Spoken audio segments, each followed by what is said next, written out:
জয় হিন্দ প্রিয় স্টুডেন্টস। আমাদের আজকের এই গুরুত্বপূর্ণ ভিডিওটিতে আমরা আলোচনা করব আমাদের মডেল পেপার 5, অর্থাৎ যারা 4th সেমিস্টারের জন্য আছে 2026 সালের পরীক্ষার্থী। ঠিক আছে, ক্লাস 12 যারা 2026 সালের পরীক্ষার্থী তাদের জন্য আমরা আজকে ফিজিক্সের রায়মার্টিন যে কোশ্চেন ব্যাংক বইটা থেকে আমরা আলোচনা করব মডেল পেপার 5 নিয়ে। এবং আমাদের যে চ্যানেল এসপিডি সমাধানকে অবশ্যই সাবস্ক্রাইব করে রাখো এই ধরনের গুরুত্বপূর্ণ ভিডিওগুলো পাওয়ার জন্য। একটা প্রবলেম তোমরা অনেকে কমেন্ট করেছো ভিডিওতে, তো সবাইকার জন্য আমি এটা একটু বলে দিই যে বলছে যে স্যার আপনার যেগুলো বলছেন সেগুলো আপনি যা যা মুখে বলছেন সেগুলো আমাদের স্ক্রিনে শো হচ্ছে। তো সেটার জন্য ক্যাপশনটা অন করা আছে। দেখো, তোমাদের যারা যারা জানো না তাদের জন্য একটু বলে দিই যে অনেকে এটা কমেন্ট করছে যে ক্যাপশনটা অফ করে দাও, তাহলেই তোমাদের এই লেখাগুলো চলে যাবে। কি করে ক্যাপশন অফ করবে? জাস্ট তোমরা ভিডিওতে ক্লিক করো, ভিডিওতে ক্লিক করার পর দেখো উপরে সি বলে একটা লেখা আসছে, ওই সিটাকে জাস্ট অফ করে দাও, তাহলে দেখবে লেখাগুলো অফ হয়ে আছে। ঠিক আছে, চলো তাহলে আমরা শুরু করি মূল ভিডিওতে। দেখো, এখানে বলেছে যে প্রমাণ করো এ মিউ বি সমান 1/b মিউ এ। ঠিক আছে, যেখানে এ মিউ বি হচ্ছে এ মাধ্যমের সাপেক্ষে বি মাধ্যমে আপেক্ষিক প্রতিসরাঙ্ক এবং বি মিউ এ সমান বি মাধ্যমের সাপেক্ষে এ মাধ্যমের আপেক্ষিক প্রতিসরাঙ্ক। তো দেখো, এটার জন্য আমরা দুটো ছবি সাহায্য নিচ্ছি। এক নম্বর ছবি হচ্ছে এটা, তো এটা এক নম্বর না বলে আমি বলছি এ মিডিয়া, এটা হচ্ছে বি মিডিয়া। এর যে প্রতিসরাঙ্ক মিউ বি আর এর যে প্রতিসরাঙ্ক মিউ এ। ঠিক আছে, তো এখন দেখো এ মিউ বি মানে কি হয়? Mu b by mu a. Okay, তো সেক্ষেত্রে দেখো স্নেলের সাধারণ সূত্র থেকে আমরা এখানে লিখছি, স্নেলের সাধারণ সূত্র থেকে লিখতে পারি, সাধারণ সূত্র থেকে দেখো এইখানে স্নেলের সাধারণ সূত্র অনুযায়ী এই মাধ্যমের মিডিয়া ইন্টু এই মাধ্যমের সাইন অফ অ্যাঙ্গেল। ঠিক আছে, অর্থাৎ মিউ এ গণিত sine i equal to mu b গণিত সাইন আর, এটা বা এখান থেকে মিউ এ সমান mu a by mu b equal to sine r by sine i. ঠিক আছে, এটাকে আমরা লিখতে পারি mu b by mu a সমান sine i by sine r. Okay, বা এটাকে আমরা লিখছি mu b by mu a মানে এ মিউ বি, অর্থাৎ এ মিডিয়ার সাপেক্ষে বি মিডিয়া বা বি মাধ্যমে প্রতিসরাঙ্ক সমান হবে sign i by sine r. এটা আমাদের এক নম্বর ইকুয়েশন। আবার দেখো আলোর যে প্রত্যাবর্তন নীতি মানে হচ্ছে রিভার্সিবল যে প্রপার্টি, প্রত্যাবর্তন নীতি অনুযায়ী ধরো এখানটা আমি একটা আয়না রেখে দিচ্ছি। আয়না মানে জাস্ট লম্বভাবে আয়নাটা রেখেছি, তাহলে আয়নাটার উপর লম্বভাবে আপতিত হচ্ছে, মানে সে লম্বভাবেই ব্যাক করে ফিরে যাবে। তো সে যখন ফিরে যাবে তার যে রশ্মিটা তখন এই দিক থেকে যাবে। ঠিক আছে, তখন রশ্মির মুখটা এই দিকে চলে যাবে। তো সেক্ষেত্রে দেখো আমরা তখন লিখছি অ্যাঙ্গেলটাকে আর আর আই এইভাবেই রাখবো। ঠিক আছে, অর্থাৎ আমরা জাস্ট আমাদের যে আলোক রশ্মির ডিরেকশনটা জাস্ট উল্টে দিয়েছি। তাহলে সেক্ষেত্রে দেখো আমরা তখন লিখছি স্নেলের সূত্র অনুযায়ী এইখানটা মিউ বি ইন্টু সাইন আর, আলোর প্রত্যাবর্তন নীতি অ্যাপ্লাই করে, আলোর প্রত্যাবর্তন নীতি অনুযায়ী তখন লিখছি দেখো mu b into sine r. ঠিক আছে, যে মাধ্যমে প্রতিসরাঙ্ক ওই মাধ্যমেরই সাইন অফ অ্যাঙ্গেল সমান mu a into sine i. Okay, তাহলে এখান থেকে আমরা লিখছি একটু sine r by sine i, তাহলে লিখছি দেখো mu a by mu b. তো mu a by mu b মানে হচ্ছে বি এর সাপেক্ষে এর যে প্রতিসরাঙ্ক, অর্থাৎ এখানে লিখবো তখন b with b mu a. ঠিক আছে, তো এটা হচ্ছে 2 নম্বর ইকুয়েশন। তাহলে 1 আর 2 থেকে তুলনা করো, a mu b into b mu a গুণ করে দাও, তাহলে এইটা sine i by sine r into sine r by sine r, অর্থাৎ 1 গণিত 2 করলে আমরা পাচ্ছি দেখো a mu b into b mu a সমান হচ্ছে দেখো sine i by sine r into sine r by sine i. ঠিক আছে, তাহলে এটা 1 হবে। তাহলে এখান থেকে দেখো এ মিউ বি গণিত বি মিউ এ সমান তো 1, তাহলে লিখতে পারি তো a mu b equal to 1 by এটাকে, অর্থাৎ এটাকে মানে ডান দিকে নিয়ে চলে আসো 1 বাই বি মিউ এ। ঠিক আছে, এটাই প্রুফড, এটাই আমাদের প্রমাণ করে দেখাতে বলেছে। প্রুফড, এখানে লিখে দিচ্ছি প্রুফড। ঠিক আছে, বুঝতে পারা গেছে? ওকে, তো খেয়াল রাখবে যে প্রথম ক্ষেত্রে যা যা অ্যাপ্লাই করেছি দ্বিতীয় ক্ষেত্রে আলোর ডিরেকশনটা পুরো উল্টে দিচ্ছি। উল্টানোর একটা উপায় হচ্ছে এখানে একটা অবিলম্ব ভাবে, মানে এই যে রশ্মিটার সাথে একটা লম্বভাবে একটা আয়না রাখো। আয়না রাখলে কি হবে, যে পথে রশ্মিটা এসেছিল সেই পথে ব্যাক করে সে ওইদিকে ফিরে যাবে। ঠিক আছে, ফলে সেক্ষেত্রে এইটা ক্ষেত্রে যা যা অ্যাপ্লাই করেছি এটা ক্ষেত্রে সবটার উল্টোটা অ্যাপ্লাই হবে। ওকে, আমাদের একের অথবা বলেছে একটি বস্তু পর্দার মধ্যে একটি উত্তল লেন্স রাখা আছে, সদ্বিম্ব দুটির দৈর্ঘ্য L1 L2, বস্তু দৈর্ঘ্য L, লেন্স দুটির অবস্থানে পর্দার বস্তু দুটি সদ্বিম্ব গঠিত হলে প্রমাণ করে যে L সমান রুট L1 L2। তো দেখো এখানে এটা ধরো একটা বস্তু মোমবাতিটা, ঠিক আছে, এই একটা বস্তু এই পর্দাতে তার দেখো প্রতিবিম্ব তৈরি করছে, সেক্ষেত্রে লেন্সটা সদ্বিম্ব গঠন করছে মানে সেক্ষেত্রে অবশ্যই প্রতিবিম্বটা উল্টে যাবে, ঠিক আছে। অর্থাৎ প্রতিবিম্বটা এরকম তৈরি করবে, উল্টো দিকে নিচের দিকে তৈরি করবে। ওকে, তো এখন ব্যাপারটা হচ্ছে সদ্বিম্ব মানে উল্টে যাবে। তো সেক্ষেত্রে দেখো লেন্সটা এই একটা অবস্থানের জন্য এখানে প্রতিবিম্ব তৈরি করছে, তাহলে এই অবস্থানের জন্য বস্তু দূরত্ব এটা E1 এটা, আর V1 হবে এটা, প্রতিবিম্ব দূরত্ব তখন এটা, ঠিক আছে। অর্থাৎ বস্তু দূরত্ব E1, প্রতিবিম্ব দূরত্ব V1। লেন্সটাকে এখানে সরিয়ে নিয়ে চলে গেছি, দিয়ে আবার এই অবস্থানের জন্য একই ছবি এরকম ভাবে তৈরি করছে। তো সে একটু ছোট হবে, কিন্তু ছবিটা চেঞ্জ হয়ে যাবে। মনে রাখবে এইখানে যখন লেন্সটা আছে ছবিটা বড় হবে, এই জায়গায় যখন লেন্সটা আছে ছবিটা ছোট হবে, ঠিক আছে। তো সেক্ষেত্রে দেখো U2 এটা হচ্ছে তখন বস্তু দূরত্ব, এখান থেকে এতটা হচ্ছে বস্তু দূরত্ব, এটা হচ্ছে তখন V2 দূরত্ব, মানে প্রতিবিম্ব দূরত্ব। ওকে, এবং যখন এই ধরনের সদ্বিম্ব গঠন করে সেক্ষেত্রে একটা শর্ত হচ্ছে D গ্রেটার দেন 4F। এই ফর্মুলাতে থাকলে মানে লেন্সটার যা ফোকাস দৈর্ঘ্য, যদি এই বস্তুটা এবং প্রতিবিম্বটা বস্তুটা এবং পর্দাটা বা প্রতিবিম্বটাই যদি এখানে ডি দূরত্ব থাকে, যেটা D গ্রেটার দেন 4F, সেক্ষেত্রে U1 সমান V2 আর U2 সমান হচ্ছে V1। এটা একটু মনে রাখবে, এটা একটা শর্ত প্রমাণ করা যায়। আপাতত তোমাদের যেহেতু 2 নম্বর দিয়েছে ওই প্রমাণটা করার দরকার নেই, ঠিক আছে। তো এখন দেখো এইটার ক্ষেত্রে দেখো, অর্থাৎ ডি মানে আমরা লিখতে পারি এখান থেকে E1 প্লাস এখান থেকে এতটা V1, তাহলে ডি মানে আমরা লিখছি একটা E1 প্লাস V1, এটা মানে হচ্ছে দেখো U2 প্লাস V2। ওকে, ডি মানে হচ্ছে টোটাল দূরত্ব। যখন এই লেন্সটা ধরছি তখন এখান থেকে এটা E1, এখান থেকে এটা V1। যখন এই লেন্সটাকে ধরছি মানে একটাই লেন্সটা দুবার সরাসরি করা হচ্ছে এখান থেকে এতটা, তো এই অবস্থানের জন্য তখন এখান থেকে এটা U2, এখান থেকে এটা V2। ওকে, তো এই শর্তগুলো আমরা একটু কাজে লাগাবো, সেটা একটু মনে রাখো, ঠিক আছে। তো এখন দেখো আমাদের প্রথম অবস্থানের জন্য লেন্সের এইভাবে লিখছি, লেন্সের প্রথম অবস্থানের জন্য দেখো আমরা কি জানি বিবর্ধনের ফর্মুলা কি হয়, বিবর্ধন M সমান দেখো প্রতিবিম্বর আকার বাই বস্তুর আকার, তাহলে প্রতিবিম্বর আকার L1, বস্তুর আকার L, এটা মানে প্রতিবিম্ব দূরত্ব বাই বস্তু দূরত্ব, তাহলে V1 বাই E1। মাইনাস নিলাম না, মাইনাস না নিলেও চলবে, ঠিক আছে। তো V1 মানে দেখো এখান থেকে লিখতে পারি এই জায়গাটা থেকে V1 সমান হচ্ছে D মাইনাস U1, একইভাবে V2 ক্ষেত্রেও লিখবো D মাইনাস U2, ঠিক আছে। এইভাবে চেঞ্জ করে নেবো, তাহলে এটাকে লিখছি D minus U1 by U1, এটা 1 নম্বর ইকুয়েশন। আর দ্বিতীয় অবস্থানের ক্ষেত্রে প্রতিবিম্বটা চেঞ্জ হয়ে যাচ্ছে, তো সেক্ষেত্রে প্রতিবিম্বটা ধরো ছোট হয়ে যায় আমি বললাম। তো তাহলে সেক্ষেত্রে M2 এটা M1, M2 সমান মানে বিবর্ধন, ঠিক আছে। M2 সমান আসবে দেখো L2 বাই L, অর্থাৎ এটাও আসবে V2 বাই U2, মানে D minus U2 by U2। অতএব এই দুটোকে গুণ করে দাও, M1 M2 মানে হচ্ছে L1 by L, L2 by L, ঠিক আছে। এল গুলো হচ্ছে প্রতিবিম্ব, L1 L2 এগুলো হচ্ছে প্রতিবিম্বের দুটো যে লেন্সের অবস্থান তার জন্য যে প্রতিবিম্ব আকার, আর এলটা হচ্ছে অ্যাকচুয়াল বস্তুটার আকার, ঠিক আছে। তো তো তাহলে দেখো এটাকে আমরা লিখছি D minus U1 by U1 into D minus U2 by U2। এটা একটু ক্যালকুলেশনটা করবো, তাহলে A minus B, A minus B minus এরকম একটা সূত্র রাখি। তো দেখো D square minus U1 plus U2 into D plus U1 U2, তোমরা গুণটা করো, মানে এক্স মাইনাস এ, এটা একটা ফর্মুলা আছে না, x minus a into x minus b, এটা ফর্মুলা কি হয় x square minus a x minus b x plus A b, অর্থাৎ এটাকে লেখা যায় x square minus of a plus b into x plus A b. সেটা লিখেছি দেখো এক্স স্কোয়ার মানে x square minus E1 plus U2 মানে a plus b into d plus E1 U2, সেটা লিখেছি, ঠিক আছে। তোমরা নিজেরা গুণটা করে দেখো না, কোনো অসুবিধা নেই। নেক্সট নিচে হবে E1 U2। ওকে, এখন দেখো ডি স্কোয়ার মাইনাস, আমরা এই E1 একটাকে চেঞ্জ করবো, E1 U2 একসাথে রাখবো না, E1 প্লাস এটাকে V1 করে দাও। কেন বলো তো, দেখো U2 মানে হচ্ছে দেখো V1, এইটাকে কাজে লাগাচ্ছি, তাহলে এখান থেকে D plus U1 U2 divided by U1 U2, ঠিক আছে। ইউ গুলো হচ্ছে সব বস্তু দূরত্ব, ভি গুলো হচ্ছে সব প্রতিবিম্ব দূরত্ব, আর 1 দেওয়া মানে হচ্ছে লেন্সের 1 নম্বর অবস্থান, 2 দেওয়া হচ্ছে মানে লেন্সের 2 নম্বর অবস্থান। তো দেখো U1 প্লাস V1 এখানে লিখে দেবে, যেহেতু এইটাকে কাজে লাগাচ্ছি আর লেখা দরকার নেই, ঠিক আছে, জায়গা কম এমনিতেই। তো দেখো E1 প্লাস V1 মানে তো আবার এটা D, তাহলে এখানে লেখো সমান D square minus D into D plus E1 U2 by E1 U2। তো দেখো D square minus D square plus E1 U2 by E1 U2, ঠিক আছে।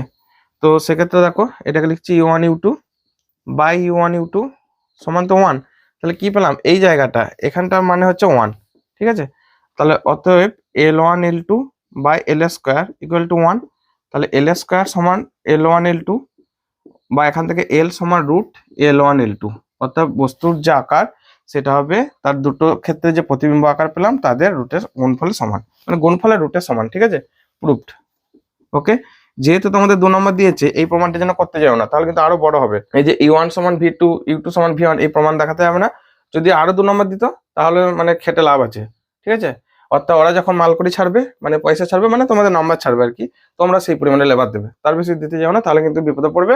আর হ্যাঁ, কিছু কিছু ক্ষেত্রে মানে নাম্বার ছাড়াও লেবার দিতে হয়, দেবে অনেক সময় এমন কোশ্চেন আছে যেটা হয়তো 2 নাম্বার দিয়ে দিয়েছে, অথচ সেটা 3 নাম্বার বা 4 নাম্বারের সমান কোশ্চেন, যদি তোমাদের ম্যাক্সিমাম নাম্বার 3-4 নেই, তো 3-এর সমানই তোমাকে খাটনি দিতে হবে। কিছু কিছু ক্ষেত্রে সেটা ঠিক আছে, কিন্তু যতটা জায়গায় অ্যাভয়েড করা যায় ততই ভালো, তাহলে সময়টা বাঁচাতে পারলে তোমার জন্য সেটা কাজে লাগবে, ঠিক আছে। নেক্সট, পরের কোশ্চেনে চলে যাও। ওকে, একবার দেখে নাও, স্ক্রিনশট নিয়ে নাও একটু, আমি সাইড হয়ে যাচ্ছি। 2-এর কোশ্চেনে কি বলেছে দেখো, ইয়ং এর দ্বিরেখাছিদ্র পরীক্ষায় ব্যতিচার ঝালরে কি পরিবর্তন হবে যদি ছিদ্র দুটির মধ্যে দূরত্ব অর্ধেক করা হয়, উৎস থেকে পর্দার দূরত্ব বাড়িয়ে দেওয়া হয়।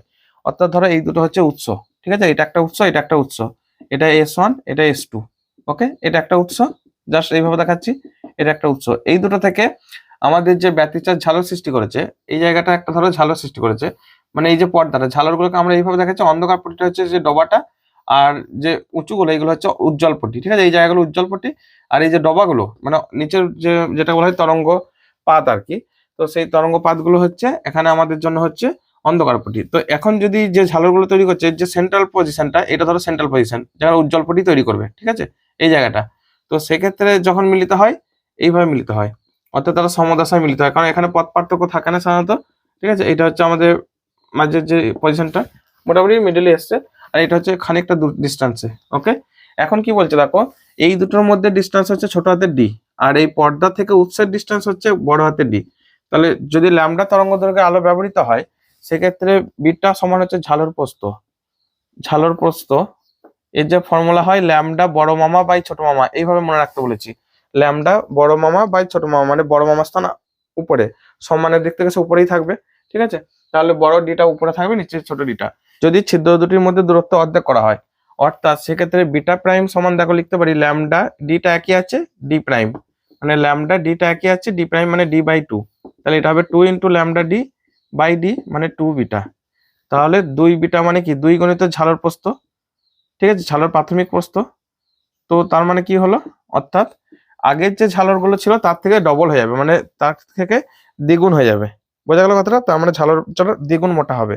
আর 2 নম্বর কোশ্চেনটা কি দিয়েছে, উৎস থেকে পর্দার দূরত্ব বাড়িয়ে দেওয়া হয়, তাহলে এই যে ডিস্টেন্সটা যদি বাড়িয়ে দেওয়া হয়, দেখো ল্যামডা এখানে যে ফর্মুলাটা আছে বিটা ইকুয়াল টু বিটা সমান ল্যামডা ডি বাই ডি, তো তাহলে 2 নম্বরটার জন্য আমি লিখছি, এটা 1 নম্বরের জন্য ছিল, ঠিক আছে। বিটা প্রপোর্শনালটা তো ডি, তাহলে এখান থেকে দেখো বিটা প্রপোর্শনালটা যেহেতু ডি, তার মানে কি দাঁড়াচ্ছে, ডি বাড়লে বিটাও বাড়বে, উপর দিকে আলোচনা মানে হচ্ছে বাড়া, ঠিক আছে, বেড়ে যাচ্ছে, অতএব ঝালর প্রস্থ বাড়বে, কিন্তু কতটা বাড়বে সেটা বলা যাবে না, কারণ এখানে কতটা ডিটা বাড়াইছি সেটা বলেনি। সো ঝালর প্রস্থ বৃদ্ধি পাবে, শুধু এইটুকু লিখবে, ঝালর প্রস্থ বৃদ্ধি পাবে, ঠিক আছে। আশা করি দুটোই বুঝতে পেরেছো, এই হচ্ছে থিওরি, ওকে।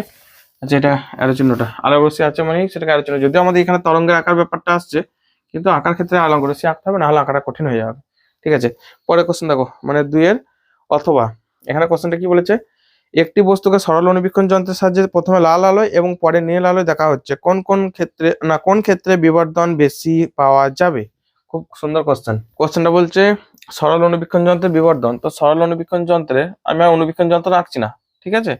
অনুবীক্ষণ যন্ত্র মানে এখানে জাস্ট, আচ্ছা একটু বলে দিই বিবর্ধনটা কিভাবে কাজ করে, না যখন এটা ধরো লেন্সে এটা ধরো আলোক কেন্দ্র, এটা হচ্ছে ফোকাস, এটা হচ্ছে ফোকাসের ডবল পয়েন্ট, ঠিক আছে।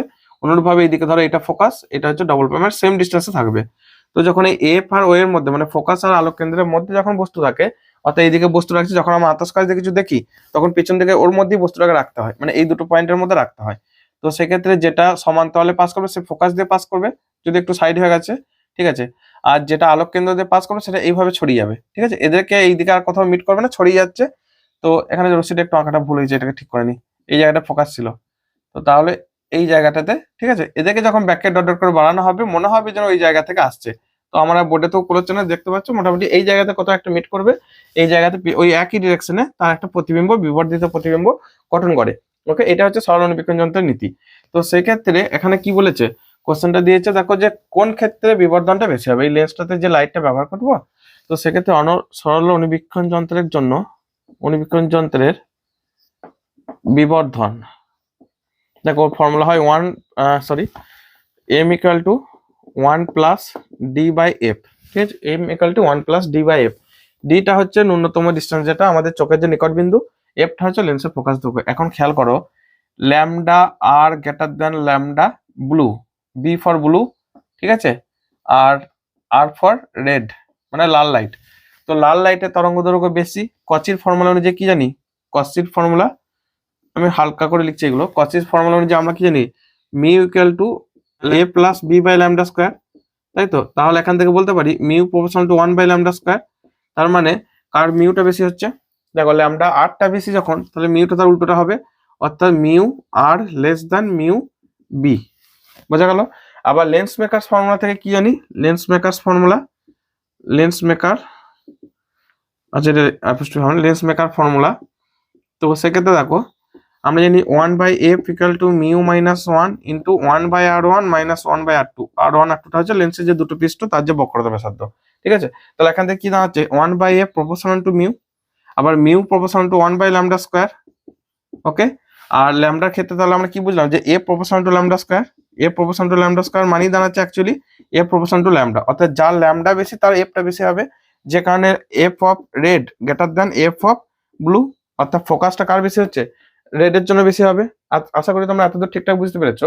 প্রথমে বলছো লাল আলো তরঙ্গ দৈর্ঘ্য বেশি, তাহলে কচির ফর্মুলা যে তার প্রতিসরাঙ্ক কম, আবার লেন্স মেকার ফর্মুলা যে তার ফোকাস দৈর্ঘ্য বেশি, লালের ফোকাস দৈর্ঘ্য বেশি। আমাদের কি লাগবে, m proportional to 1 by f, অর্থাৎ m proportional to 1 by f. তো এখান থেকে 1টা ডিটা কনস্ট্যান্ট ধরে নিলে, তাহলে এফ আরটা বেশি এফ বিটা কম, তাহলে অবশ্যই এম আরটা কম এম বি এর তুলনায়। বোঝাতে পেরেছি?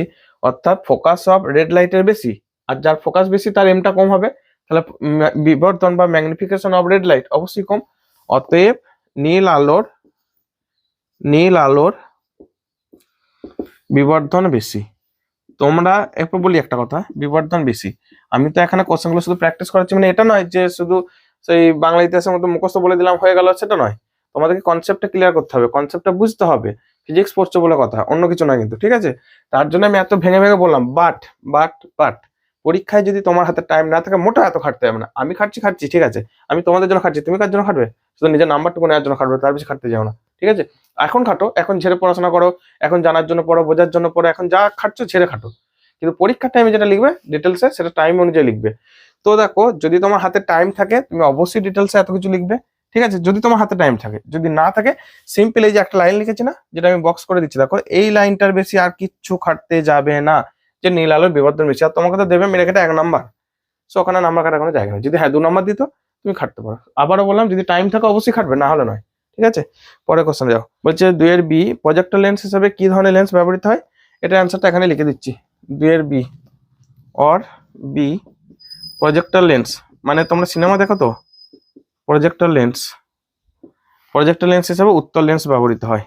তবে একটা উত্তল লেন্স ব্যবহৃত হয় না, ছবি আরো সুন্দর আসার জন্য, আরো কারুকার্য করার জন্য, ছবির যাতে ব্রাইটনেস সব ঠিকঠাক থাকে, যে স্ফেরিক্যাল অ্যাবিরেশন গুলো যেগুলো ঘটে লেন্সের জন্য, অ্যাবিরেশন যে ঘটনাগুলো, বর্ণা প্রেরণা, এগুলোকে দূর করার জন্য একাধিক লেন্সকে বিশেষ বিশেষ অবস্থানে বসানো হয়, ঠিক আছে? যা সদ্বিম্বকে তোমরা জানো যে পর্দায় ফেলা যায়, ওখান থেকে মানে বস্তুর এই দিকে, ধরো আমি বললাম এটা ধরো লেন্স আছে, লেন্সের এই দিকে, যদি আমার লেন্সগুলো এখানে আনা নেই, নাহলে দেখাতাম একটু। তো আমার ওখানে কোচিং সেন্টার রাখা আছে সব, তো এইখানে এই জায়গাটাতে লেন্সটা আছে, ঠিক আছে? এই জায়গাটাতে বস্তুটা আছে, এখান থেকে তার লেন্সটা রাখা আছে, তার সদ্বিম্ব উল্টো দিকে তৈরি করছে, যে সেইটাকে সিনেমার পর্দাতে ফেলা হচ্ছে। মনে থাকবে? ওকে, নেক্সট 3 কোশ্চেনে যাও। ফ্রনহফার অপবর্তন একক রেখাচিত্র পরীক্ষা অপবর্তন কোণের সঙ্গে তীব্রতা পরিবর্তনের লেখচিত্র অঙ্কন করো। তো এইটা হচ্ছে ধরো একটা সেই ছিদ্র, যার ব্যাসার্ধটা হচ্ছে যার ব্যাসটা হচ্ছে ধরো এ, ঠিক আছে? এটা হচ্ছে তার ব্যাস এ। তো এখান থেকে তার যে আলোক রশ্মি, মানে এই যে ধার দিয়ে যাওয়ার সময় তরঙ্গ যখন এই জায়গাটা যাচ্ছে আর কি, এই জায়গাটা যাচ্ছে, এই জায়গাটা বেঁকে যায়, আলো বেঁকে গিয়ে একটা যে ছায়া তৈরি করে, সেটাকে আমরা যদি এইভাবে আঁকি, একদম মিডল পয়েন্ট যেটা যাবে, এটা মিডল পয়েন্টে তার সব থেকে উজ্জ্বল ছায়াটা তৈরি করে, ঠিক আছে? ম্যাক্সিমাম মানে এটা হচ্ছে ম্যাক্সিমাম, ওকে? এবং তারপর আস্তে আস্তে কমতে থাকে, ওকে? একইভাবে এই দিকেও ছায়াটা আস্তে আস্তে ইন্টেন্সিটি কমতে থাকে। তো এইখান থেকে লাইট এইভাবে গিয়ে এই জায়গা থেকে ওভারপোজ করে আচ্ছা এই জায়গাটা ওভারপোজ করে এই জায়গাটা পড়ছে আর কি, একটু বেঁকে গেল। তো প্রথমবারই যা ঠিক হয়, দ্বিতীয়বার ঠিক করা মানে খুব চাপের। যাই হোক, তো এইভাবে তৈরি করে। তো তোমরা কি লিখবে, তোমরা যেটা আঁকবে সেটা হচ্ছে ছবিটা এইটা, ওইটা অ্যাকচুয়ালি নয়, ওইটা আমি বোঝানোর জন্য বললাম, এটা ছিদ্রটা। তো তোমরা এইটাকে আঁকবে, ঠিক আছে? এটা এইদিকে লিখবে, এইদিকে হচ্ছে কৌণিক অ্যাঙ্গেল মানে থিটা, এইদিকে হচ্ছে তীব্রতা, ঠিক আছে? তীব্রতা বা আই বলে লিখবে, আই দিয়ে এই মিডলটাকে কিন্তু সব থেকে বড় করবে, এই জায়গাটা মিডলটা বড়। এরপর এখান থেকে এই যে জায়গাগুলো এখানে গুলো কিন্তু খুব ইম্পর্টেন্ট, ওকে? আমি এই ছবিটা মুছে দিই, নাহলে আঁকার জায়গা পাচ্ছি না। তো দেখো এই জায়গাগুলোতে আস্তে আস্তে এইভাবে কমতে থাকবে, কিন্তু কমে কমে যাবে, মানে এই যে মাথাগুলো দেখো আস্তে আস্তে কমে কমে যাচ্ছে, কিন্তু এটা আর একটু দরকার হলে কমিয়ে দাও, একটা ব্যালেন্স থাকে যেন। অনুরূপ ভাবে এই দিকেও তাই। আচ্ছা আমার আর জায়গা হলো না এইদিকে, মাঝখানে আঁকতে হতো, তোমরা বুঝে নাও। এই যে জায়গাগুলো, ঠিক আছে, এইগুলো কত অ্যাঙ্গেল গো? দেখো আমাদের ফর্মুলা কি ছিল, এ সাইন, আমরা লিখে রাখছি এখানে চরম বিন্দুর জন্য হচ্ছে এ সাইন থিটা সমান, আর একটা হচ্ছে অবম বিন্দু, ঠিক আছে, একসাথে লিখছি তাহলে মনে রাখতে সুবিধা হবে। এ সাইন থিটা সমান, এটা দেখো অবম বিন্দুর জন্য হচ্ছে যুগ্ম গুণিতক, তাহলে এন ল্যামডা, ঠিক আছে। আর এটার জন্য হচ্ছে 2n + 1 ল্যামডা অযুগ্ম গুণিতক, মনে রাখবে এখানে কিন্তু ব্যতিচারের পুরো উল্টোটা আছে, ঠিক আছে। তো তাহলে কি দাঁড়াচ্ছে, এটা তো তাহলে কি দাঁড়াচ্ছে, যখন এরকমটা আসবে, তো অবম বিন্দু মানে হচ্ছে এই যে নিম্ন পয়েন্ট গুলো, এগুলো হচ্ছে অবম বিন্দু, তাহলে তখন সাইনের মান কি হতে হবে, অবশ্যই 0 হতে হবে। সাইনের মান কখন 0 হয়, পাই, 2 পাই, 3 পাই, তাহলে এই জায়গাগুলো হচ্ছে, এটা হচ্ছে ধরো সাইন π/2, ঠিক আছে, এটা পাই, এই জায়গাটা হচ্ছে 3π/2, এটা 4 পাই, না 2 পাই, 2 পাই, এটা হচ্ছে 5π/2, এটা হচ্ছে 6 পাই, সরি 2 পাই এর পর 3 পাই, ঠিক আছে। এইভাবে তোমরা শর্টে এইগুলোকে লিখে দেবে, শুধু পাই এখানে আসবে দেখো -পাই, -2 পাই, ঠিক আছে, এইভাবে আসতে থাকবে। ওকে, এটা হচ্ছে মেন গ্রাফটা, আমাদেরকে আরেকটু সরিয়ে আঁকতে হতো, তাহলে এই দিকটা আরো ব্যালেন্স করে পাওয়া যেত। যাই হোক, প্রথমে বুঝতে পারিনি ওই ছবিটা ছিল বলে, ঠিক আছে, তোমরা বুঝতে পারছো, আঁকতে পারবে। নেক্সট, পরের কোশ্চেন, সমবর্তন আলোর কোন ধর্মের প্রমাণ দেয়?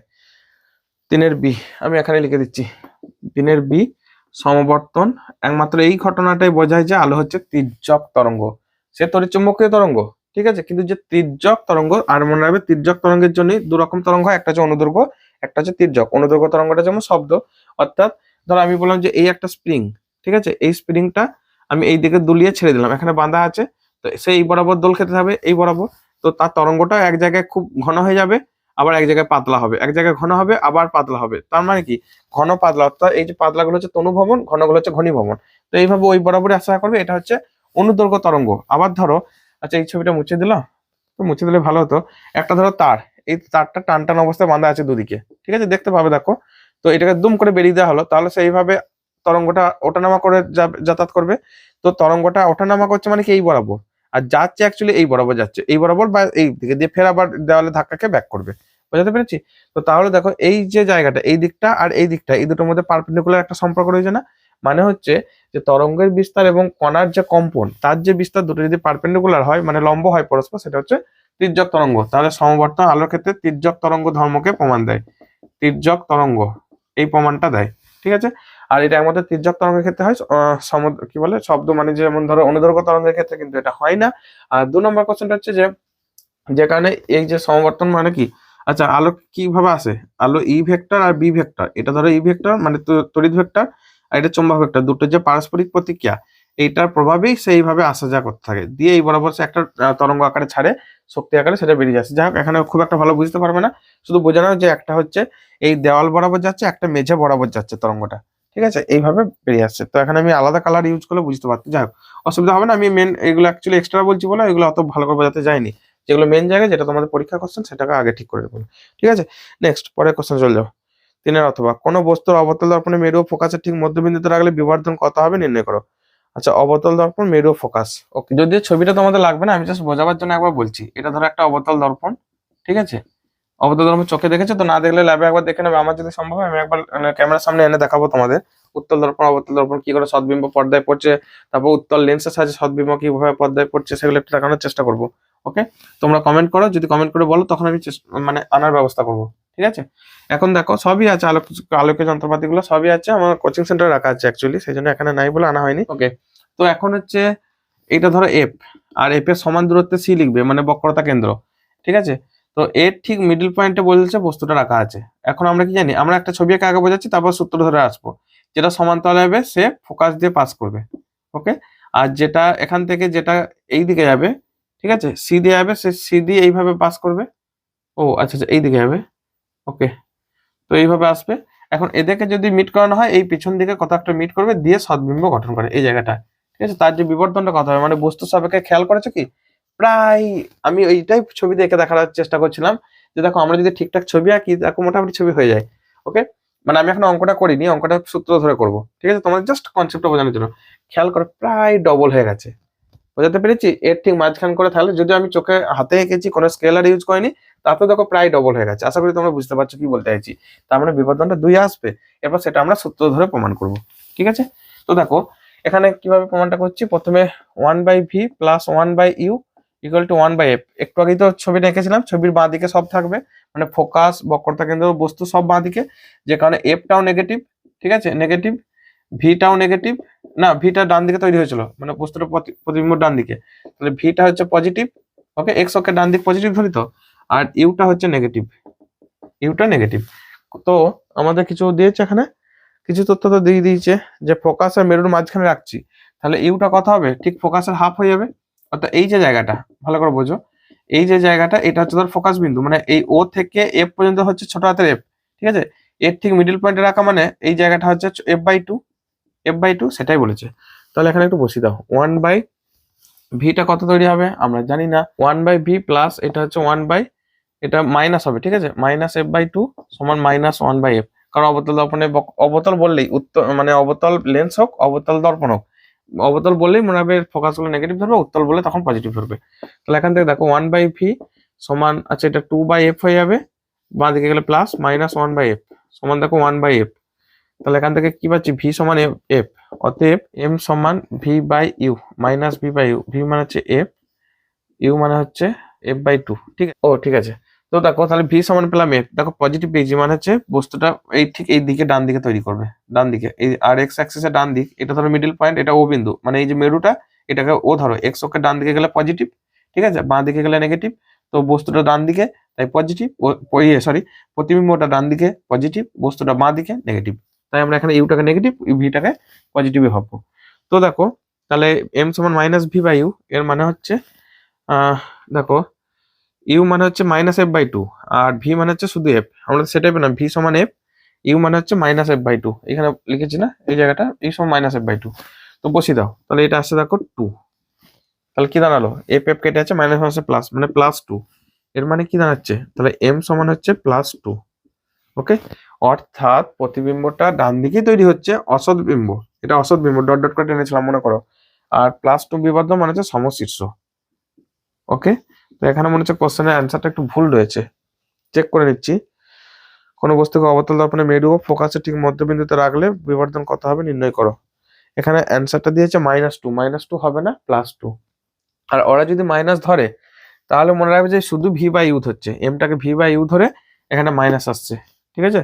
তুমি ওই মাইনাস প্লাসের কনফিউশনটা দূর করার জন্য, কারণ পরীক্ষাতে যদি আবার মাইনাস লিখে দাও নাম্বার কাটার ভয় থাকে, যদি তোমাদের এরকম কনফিউশন আছে, তুমি লিখে দেবে অতএব সমশীর্ষ প্রতিবিম্ব তৈরি করে, এই কথাগুলো লিখবে, সমশীর্ষ প্রতিবিম্ব তৈরি করে এবং বিবর্ধন দ্বিগুণ।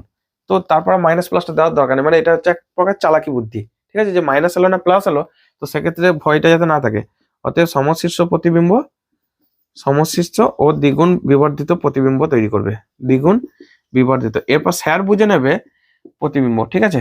এটা আমি একটু জাস্ট জগাবগে লিখে দিলাম, একরকম ওই লিখতে হয় লিখে দিলাম আর কি।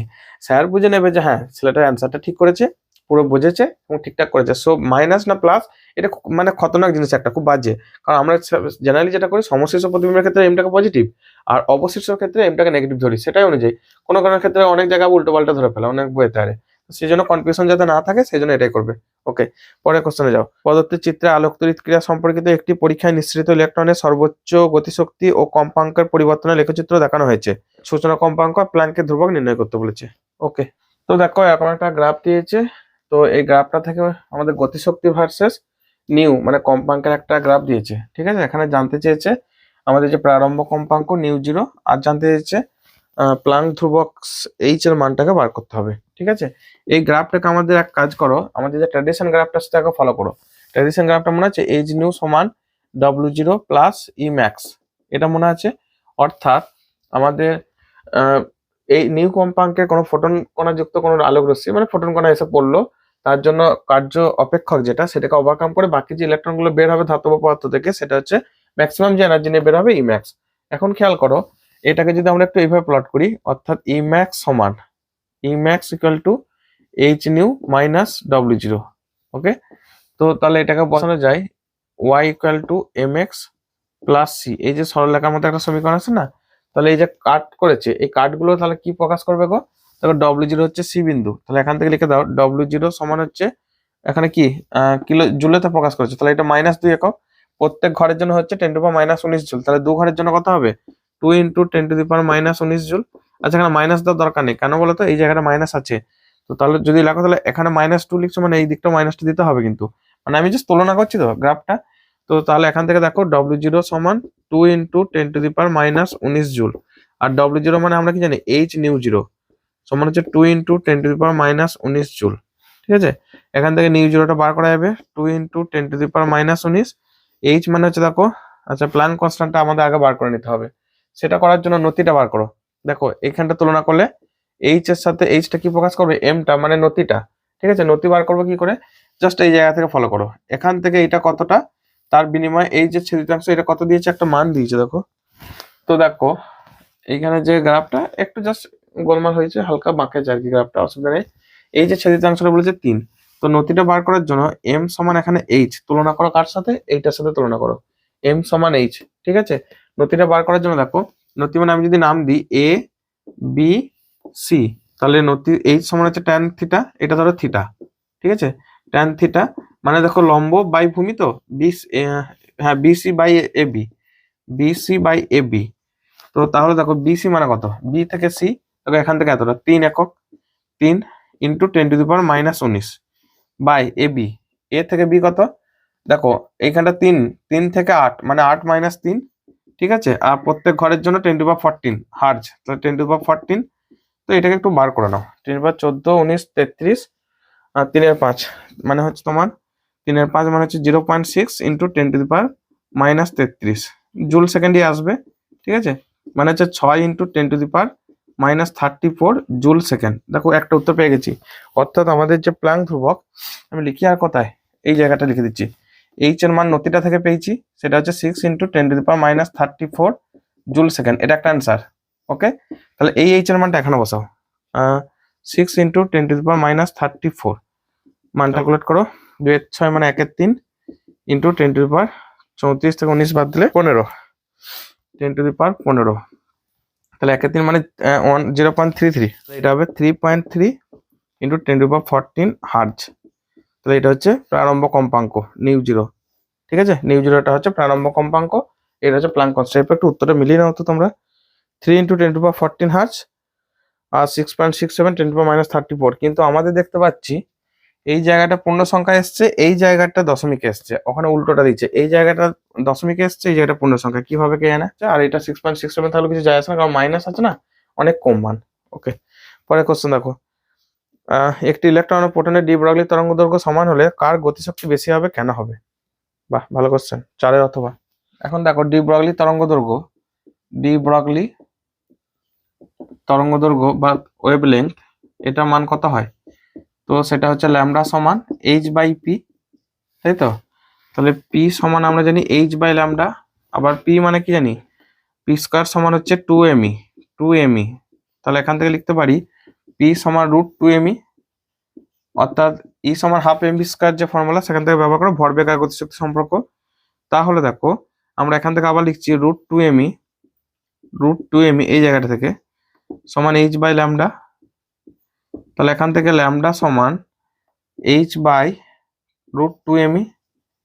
ঠিক আছে, H/√2me। তাহলে এখান থেকে একটু আলাদা করে নিচ্ছি, ল্যামডা সমান H/√2me। এখান থেকে এক কাজ করে λ² সমান H²/2me। তাহলে এখান থেকে এনার্জিটা আলাদা করতে বলেছে, E সমান H²/2m λ²। তো E proton by E electron সমান, দেখো এটাকে লিখছি H²/2m প্রোটন ইন্টু ল্যামডাটা উভয়ের জন্য সমান λ² বাই H² বাই এইখানটাতে লিখছি 2m ইলেকট্রন ইন্টু λ²। তো এগুলো সব কেটে যাচ্ছে, H² কেটে যাচ্ছে, 2 কেটে যাচ্ছে, পরে থাকছে দেখো me/mp। ঠিক আছে, অর্থাৎ EP/EE মানে প্রোটন বা ইলেকট্রনের যে গতিশক্তি অনুপাত সমান তাদের যে মানটা আসছে আমাদের এখান থেকে। তো সেক্ষেত্রে মানটা আসছে দেখো ইলেকট্রনের ভর বাই প্রোটনের ভর। এখন আমরা জানি যে প্রোটনের যে ভর, প্রোটনের ভর ইকুয়াল টু প্রায় 1836 গুণক ইলেকট্রনের ভর। তার মানে কি MP মাছ গ্রেটার দ্যান ME। তাহলে এখান থেকে বলতে পারি এমপি বাই এমই মাঝ গ্রেটার দেন 1, অর্থাৎ এটাকে ভাগ করে দিচ্ছি আর কি, এমপি কে এমই তে ভাগ করে দিচ্ছি। তাহলে এখান থেকে উল্টোটা, অর্থাৎ m e by m p less than 1, তাহলে এখান থেকে লেখো মাঝ লেস দেন 1, তাহলে এইটা লেস দেন 1, অতএব ইপি বাই ইই, মানে ইলেকট্রনের মাঝ লেস দেন 1 গুণ করে দাও, তাহলে ইপি লেস দেন ইই, অর্থাৎ ইলেকট্রনের গতিশক্তি দেখো বেশি। ঠিক আছে, তাহলে মোরাল কি আসছে, ইলেকট্রনের গতিশক্তি বেশি প্রোটনের গতিশক্তি তুলনায়, অতএব ইলেকট্রনের গতিশক্তি বেশি। একটু উল্টো পাল্টা করে বলা হলো, তোমরা একটু গুছিয়ে লিখবে। ঠিক আছে, একবার এখানে একবার ওখানে এরকম করে বলা হয়ে গেছে, বোঝানো গেল না, ইলেকট্রনের গতিশক্তি বেশি। তোমরা কোনখানটা ধরবে বলো তো, আগে এই জায়গাটা, ঠিক আছে, এখান থেকে এই যে রাশিমালাগুলো ডান দিকে বুঝতে পেরেছো, তারপর এখান থেকে এটা এসছে, আর এইটাকে আবার এই জায়গাটা আমি একটু ঘিঞ্জি হয়ে গেছে। আচ্ছা ডি ব্রগলি কথাটা কেটে দিই, তাহলে জিনিসটা বুঝে থাকবে। ওকে ঠিক আছে, না বুঝতে পারবে ভালো করে, নিজের একটু ভালো করে হাতে কলমে লিখে নেবে, কিন্তু প্র্যাকটিস হয়ে যাবে, না হলে কিন্তু পরে বিপদে পড়বে। আর যতগুলো ভিডিও দেখছো সবগুলো কোশ্চেন দেখে দেখে কিন্তু নিজেরা আবার লিখবে, দেখার পর কমপ্লিট করার পর আবার নিজেরা লিখবে। প্র্যাকটিস যত হবে তবেই ফিজিক্স তোমাদের এগিয়ে যাবে, না হলে প্র্যাকটিস যদি না থাকে, প্র্যাকটিস যদি ঠিকঠাক না করতে পারো, তাহলে কিন্তু ফিজিক্সের কোনো দাম নেই। ঠিক আছে, তাই যা লিখবে খাতায় লিখবে, মানে যা পড়বে খাতায় লিখবে। ওকে, পরেরটা, আচ্ছা 5এরটা, একটি ফোটনের শক্তি 10 ইলেকট্রন ভোল্ট, ওই ফোটনের তরঙ্গ দৈর্ঘ্য ভরবেগ কত? ফোটনের ক্ষেত্রে যেহেতু ফোটন আলোর বেগে চলে, তাহলে তার ক্ষেত্রে সবসময় আপেক্ষিকতাবাদ সূত্রগুলো আসবে। ঠিক আছে, তো সেক্ষেত্রে ফোটনের এনার্জি বলে দিচ্ছে ই সমান 10 ইভি। ওকে, আর ই সমান মানে তো এইচ নিউ মানে 10 ইলেকট্রন ভোল্ট, মানে 10 ইন্টু 1.6 ইন্টু 10⁻⁻19 জুল। ঠিক আছে, তো এটা একটা ভাবা যায়। আর একটা জানতে কি চাইছে তরঙ্গ দৈর্ঘ্য আর ভরবেগটা, তো তাহলে আমরা জানি যে ই সমান এইচ নিউ সমান 10 ইভি, এখন এইচ ইন্টু নিউ মানে সি বাই ল্যামডা সমান 10 ইভি, তাহলে এখান থেকে ল্যামডা সমান সিএইচ বাই 10 ইভিটাকে জুলে করে নেবে, তাহলে 3 ইন্টু 10⁸, আলোর বেগ শূন্যস্থানে, এইচ মানে প্ল্যাঙ্ক কনস্ট্যান্ট 6.63 ইন্টু 10⁻34 জুল সেকেন্ডে by 10 eV, 10 into 1.6 into 10⁻19 joule, 1 electron volt মানে 1.6, অর্থাৎ ইলেকট্রন আধানটা গুনে যাচ্ছে আর কি। তো সেটা দেখো, ক্যালকুলেশনটা একটু করো, আবার 10 দিয়ে গুণ করে অ্যাংস্ট্রমে আনো, তাহলে এটা আসবে দেখো, আচ্ছা এটা আসবে দেখো 1243.125 অ্যাংস্ট্রমে। ঠিক আছে, মানে 10⁻10 দিয়ে গুণ করলে তাহলে ন্যানোমিটার দিয়েছে, মানে 124.3 ন্যানোমিটার। ওকে, মানে 10 দিয়ে ভাগ করে দাও, তাহলে ন্যানোমিটারে চলে আসবে। উত্তরটা আছে 125 ন্যানোমিটার। ঠিকই আছে, ওটা তো খুবই ক্ষুদ্র রাশি, ভাগগুলো এরকম চলে আসে, অসুবিধা কিছু নেই। নেক্সট বলেছে ভরবেগ,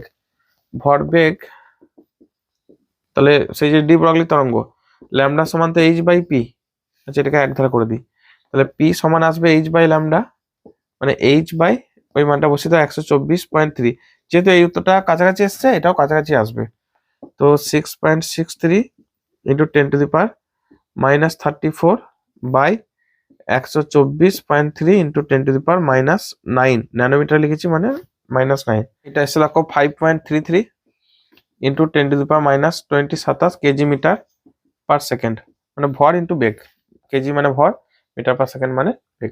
ঠিক আছে, বোঝা গেছে। ফোটনের তরঙ্গ ই দিয়ে দিয়েছে, ল্যামডা এখান থেকে বার করা হবে, আর ডি ব্রগলি তরঙ্গ দৈর্ঘ্যের যে ফর্মুলা, ল্যামডা থেকে পিটা বার করা হবে। ওকে, পরের কোশ্চেনে যাও, অর্থাৎ কোশ্চেন নাম্বার 5 অথবা আমরা প্রায় সেকশনের শেষের দিকে। ঠিক আছে, এখানে বলেছে যে একটি আলোক তড়িৎ কোষে ক্যাথোডে আপতিত বিকিরণের কম্পাঙ্ক বৃদ্ধি করা হলো, এর ফলে আলোর ইলেকট্রনের গতিশক্তি আলোক তড়িৎ প্রবাহ মাত্রা কি পরিবর্তন ঘটবে ব্যাখ্যা করো। আইনস্টাইন EINSTEIN, এবার মনে রাখবে আইনস্টাইন ইকুয়েশন থেকে, ফটোইলেকট্রিক ইকুয়েশন যেটা, মানে আইনস্টাইনের আলোক তড়িৎ সমীকরণ থেকে আমরা কি পাই, যে H new equal to W0 plus E max.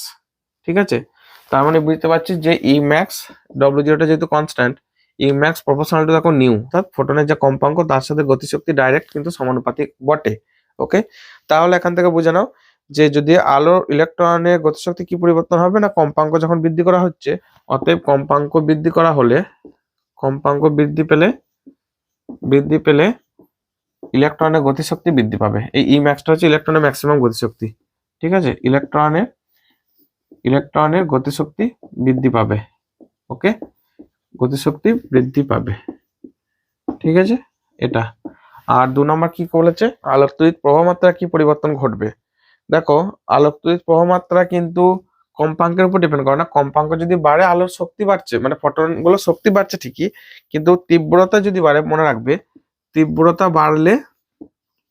বাড়লে তখন কিন্তু প্রবাহ মাত্রাটা বাড়ে।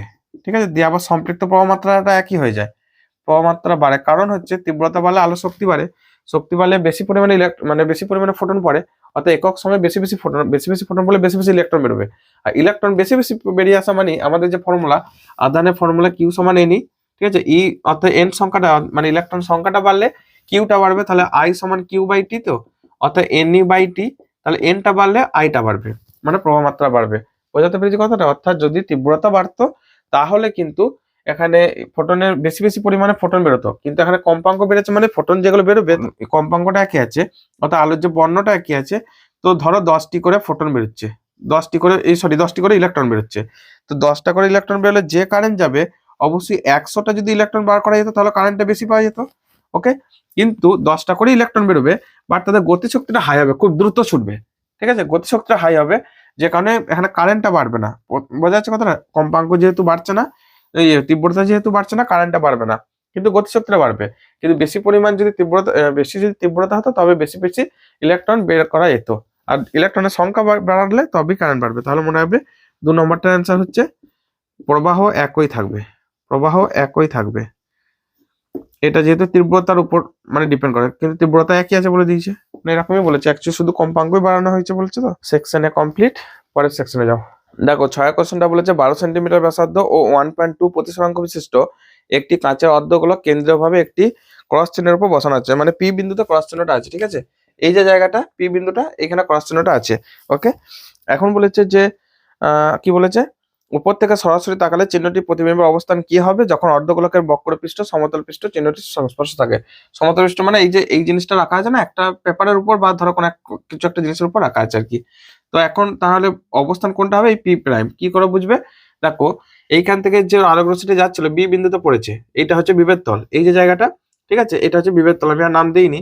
তো এই বিভেদ তল থেকে সে প্রতিষ্ঠিত হয়ে বায়ু মাধ্যমে গেছে, মানে আবার বেশি অ্যাঙ্গেল তৈরি করছে, তো এই জায়গাটা আই। তাহলে দেখো এখান থেকে কি পাচ্ছি আমরা, এইটার সাথে আমরা জাস্ট এইটা বলি কাটাচ্ছি, অত লেখালেখি দরকার নেই। এপির সাথে দেখো এটা N1 N2, এটা প্যারালাল, তাহলে হালকা করে লিখছি এপি প্যারালাল N1 N2। তো যখন প্যারালাল, তাহলে এই অ্যাঙ্গেলটা আই হওয়া মানে একান্তর কোণ এটাও আই। ঠিক আছে, বোঝাতে পেরেছি? এইটার সাথে দেখো জেড অ্যাঙ্গেল তৈরি করছে। ওকে, তো আবার দেখো এই অ্যাঙ্গেলটা আর, তাহলে N1 N2 সাথে এটা প্যারালাল বলেছি, আর এটা হচ্ছে ভেদক, মানে বি পি প্রাইম, এটা ভেদক। তো তাহলে এটা দেখো, অর্থাৎ এইখান থেকে দেখো না সি বি পি প্রাইম, যে একটা সরলরেখাটা নিয়েছি, এই জায়গাটা ডট ডট করে, মানে আমাদের চোখ কিন্তু বাঁকা পথ ফলো করে না, সে সোজা এই দিকে হয়ে এইদিকে, এই জায়গাটা ধরো চোখ আছে। ঠিক আছে, এই জায়গাটা চোখ আছে, তো সে চোখটা এই দিকে সোজা দেখবে। ওকে, তো সে দেখবে কিন্তু বস্তুটাকে কিছুটা উপরে দেখবে। ওকে, যেমনটা সেই জলের গভীরে মাছারা থাকে। তাহলে এই অ্যাঙ্গেলটা আর মানে অনুরূপ কোণ এইটাও আর, অর্থাৎ angle P P prime P B সমান একান্তর of angle P B N2, এটা হচ্ছে আই। অনুরূপভাবে অ্যাঙ্গেল N1 বি সি সমান অনুরূপ অফ কার সাথে সমান, এই অ্যাঙ্গেলটা এ পি প্রাইম বি। ঠিক আছে, তো সেক্ষেত্রে এই অ্যাঙ্গেলটা আসবে আর। বুঝতে পেরেছি? উভয় থেকে সাইন আই বাই সাইন আর বার করে নাও, এটা প্রতিসরাঙ্ক মিউ, এটা প্রতিসরাঙ্ক 1, তাহলে মিউ সমান তো আমরা জানি সাইন আই বাই সাইন আর। তো ত্রিভুজ দুটো থেকে আমরা বার করতে পারি এই যে ত্রিভুজটা এ বি পি প্রাইম আর এ বি, ত্রিভুজ এ বি পি থেকে আমরা লিখতে পারি sine A B P sine i equal to লিখতে থাকো এ বি বাই পিবি। আর ত্রিভুজ এ বি পি প্রাইম থেকে আমরা লিখতে পারি সাইন আর, দেখো এই ত্রিভুজটা, ঠিক আছে, এই ত্রিভুজটা থেকে সাইন আর মানে A B by P prime B, তাহলে এটা হচ্ছে দেখো A B by P prime B. Okay, তো তাহলে এই জায়গাটা লিখছি এ বি বাই পিবি, আর এটা হবে A B by P prime B. তো এখানে কেটে গিয়ে কি পড়ে থাকছে, P prime B by PB. এখন অল্প তির্যকের জন্য আমরা ধরে নেবো এই যে রশ্মিটা এতটা গেছে না, আমরা ছবি দেখানোর জন্য বোঝাইছি, এইখান থেকে জাস্ট কাছে ভাব, মানে বি পয়েন্টটা অনেকটা কাছে, তাহলে এ আর বি একই বিন্দু। তাহলে অল্প তির্যকের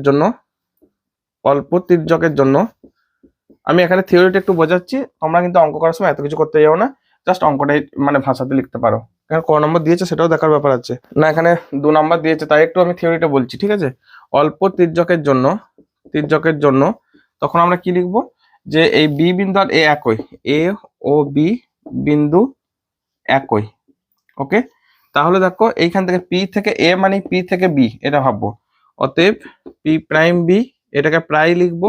দেখো পি প্রাইম বি মানে হচ্ছে প্রায় পি প্রাইম এ, আর মানে হচ্ছে এটা ডি প্রাইম, ঠিক আছে, যেটা আপেক্ষিক গভীরতা এই জায়গাটা এখানটা হচ্ছে ডি প্রাইম, আর প্রকৃত গভীরতা এ থেকে পি, এপি সমান হচ্ছে ডি, এপি মানে প্রকৃত গভীরতা, এটা ডি।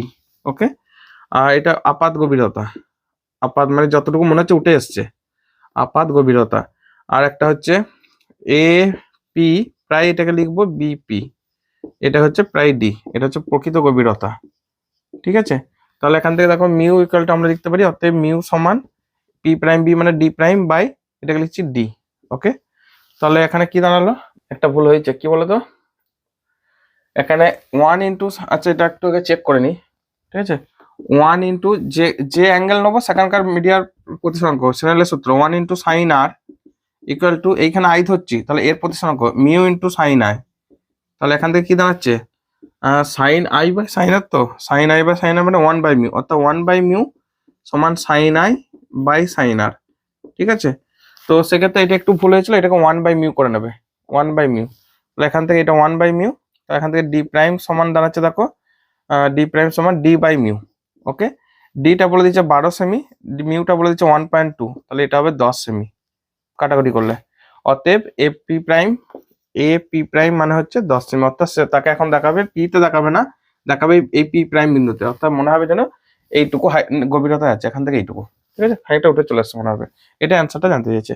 আচ্ছা একটু ভুল হয়েছিল, তোমরা একটু ভালো করে মনে হবে, এটা যাতে ভুল না হয় তার জন্য একটা কাজ আছে, তোমরা সবসময় স্নেলের সাধারণ সূত্রটা অ্যাপ্লাই করবে। কি করে মনে রাখবে, যে যেখানকার প্রতিসরাঙ্ক সেইটা ইন্টু সাইন আপ এখানকার অ্যাঙ্গেল সমান এইখানকার প্রতিসরাঙ্ক মিউ ইন্টু সাইন আপ এখানকার অ্যাঙ্গেল আই, মানে আই ইন্টু এইটা সাইন আই ইন্টু মিউ সমান 1 × সাইন আর, এইভাবে মনে রাখবে। ঠিক আছে, যেখানকার অ্যাঙ্গেল সেখানকার সাইন সেখানকার প্রতিসরাঙ্ক গুণ হবে। ওকে, পরেরটা, এটা 2 নম্বর দিয়েছিল বলে থিওরিটা আলোচনা করলাম। মিউ আর ল্যামডার মধ্যে সম্পর্কিত সমীকরণটি হলো mu equal to A plus B by lambda square. এক্ষেত্রে মিউ ল্যামডা লেখচিত্রটি অঙ্কন করো। Mu equal to A plus B by lambda square, তাহলে এখান থেকে তো mu proportional to 1 by lambda square, তাহলে mu into lambda square equal to constant. তো আমরা যদি direct mu into lambda square গ্রাফটা নিই সেটা হয় অ্যাকচুয়ালি সমপরাবৃত্ত বা রেক্ট্যাঙ্গুলার হাইপারবোলা, কিন্তু এখানে ল্যামডা স্কয়ার আছে শুধু ল্যামডা নেই, তো সেটাও দেখতে ছবিটা একই রকম। এইদিকে ধরো ল্যামডা, এইদিকে মিউ, এও এইভাবেই নামবে কিছুটা রেক্ট্যাঙ্গুলার হাইপারবোলার মতোই। ঠিক আছে, তবে একটু দ্রুত নামবে কারণ ল্যামডা স্কয়ার আছে তো, দ্রুত নেমে যাবে, দ্রুত তাড়াতাড়ি, মানে কমতে থাকা মানে স্কয়ার আকারে কমলে তখন দ্রুত কমে। অর্থাৎ আমি বলতে চাইছি ধরো ল্যামডার মান যখন হাফ, 1/3, 1/5 এইগুলো ধরো, তখন এটা হয়ে যাবে কি ল্যামডা স্কয়ারটা হবে 1/4, 1/9, 1/25, এগুলো দ্রুত হারেই কমে অ্যাকচুয়ালি। ওকে, এই জিনিসটা। ওকে, পরেরটা 6 অথবা এক ব্যক্তি -3 ডায়োপ্টার ক্ষমতার চশমা ব্যবহার করেন, তার দৃষ্টির কি ধরনের ত্রুটি আছে। দেখো -3 ডায়োপ্টার, তার নেগেটিভ পাওয়ারের চশমা ব্যবহার করছে অর বলে, তো -3 ডায়োপ্টার মানে নেগেটিভ পাওয়ার।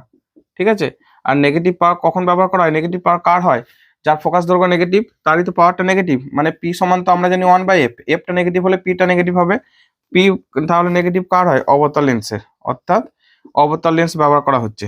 আর অবতল লেন্স বা নেগেটিভ পাওয়ার লেন্স কাদের ব্যবহার করা হয়, মায়োপিয়া বা হ্রস্ব দৃষ্টি যাদের ত্রুটি, হ্রস্ব দৃষ্টি বা মায়োপিয়া। ঠিক আছে, মনে থাকবে। আর মায়োপিয়া জিনিসটা কি কোনো ভিডিওতে হয়তো ডিটেলসে বুঝিয়েছে, এখানে আর ডিটেলসে বলছি না, যে কাছের টাকা ভালো দেখবে দূরের টাকা খারাপ দেখবে, যেটা ভালো দেখে সেই অনুযায়ী নামটা মনে রাখবে। কাছেরটা ভালো দেখছে মানে হ্রস্ব, মানে কাছে মানে কি হ্রস্ব, মানে হ্রস্ব মানে তো ছোট, তো কাছেরটা ভালো দেখছে মানে হ্রস্ব দৃষ্টি, দূরেরটা যদি ভালো দেখতো তখন হবে দীর্ঘ দৃষ্টি। ঠিক আছে, পরেরটা তারপর কি বলেছে, লেন্সের এফ সংখ্যা বলতে কি বোঝো, বি অর বি এখানে লিখছি। ঠিক আছে, এফ সংখ্যা সমান লেন্সের যে ফোকাস দৈর্ঘ্য বাই ডি, অর্থাৎ লেন্সের ফোকাস দৈর্ঘ্য বাই হচ্ছে উন্মেষ বা ব্যাস, মানে লেন্সটা কত বড়, যদি লেন্সটা এত বড় হয় তাহলে এখান থেকে এটা হচ্ছে তার উন্মেষ, লেন্সটা যদি ছোট হয় তাহলে এখান থেকে এটা, আর সাইড থেকে যদি লেন্সটাকে দেখা তখন এরকম দেখতে লাগে, মানে এই জায়গা থেকে এটা, এই মাথা থেকে এই মাথার যে ডিস্টেন্স এটা হচ্ছে উন্মেষ। ওকে, তো এফ বাই ডি। তো আরেকটা কথা বলেছে, এফ সংখ্যা যত বেশি হবে মনে রাখবে পাওয়ারটা তত কম হবে, অর্থাৎ এফটা বেশি হওয়া মানে তো এফ সংখ্যা বেশি হওয়া মানে কি এফটা বেশি হওয়া, আর এফ বেশি হলে পি সমান তো 1/f, এই যে, তাহলে পাওয়ারটা কম হবে। ওকে, এটা যত একক উন্মেষ যুক্ত লেন্সের ফোকাস দৈর্ঘ্য যে অনুপাত, এটা হচ্ছে লেন্সের ফোকাস এফ সংখ্যা, একটু ভাষা লিখে দেবে। নেক্সট সি এরটা, ব্রুস্টারের সূত্রটি লেখো। দেখো এটা আমি এত লিখছি না, ছবিটাতে বোঝাইছি, তো একটু ডিটেলসে বলে দিচ্ছি।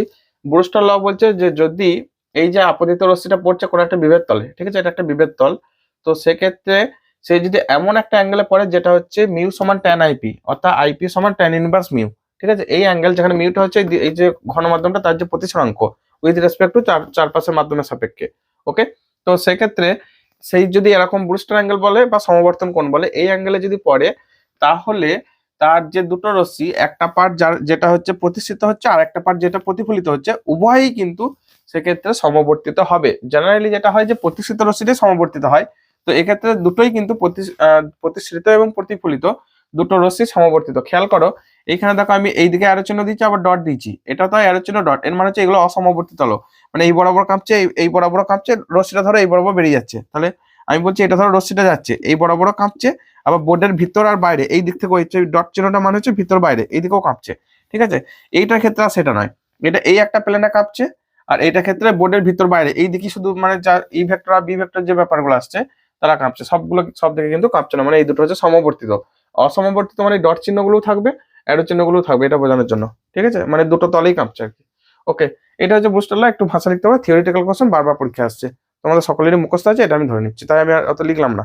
নেক্সট, আর হ্যাঁ সেক্ষেত্রে আরেকটা কথা মনে রাখবে, সেক্ষেত্রে এই যে অ্যাঙ্গেলটা প্রতিফলিত রশ্মি এবং প্রতিষ্ঠিত রশ্মি এদের মধ্যে অ্যাঙ্গেলটা হচ্ছে বিওসি সমান 90 ডিগ্রি।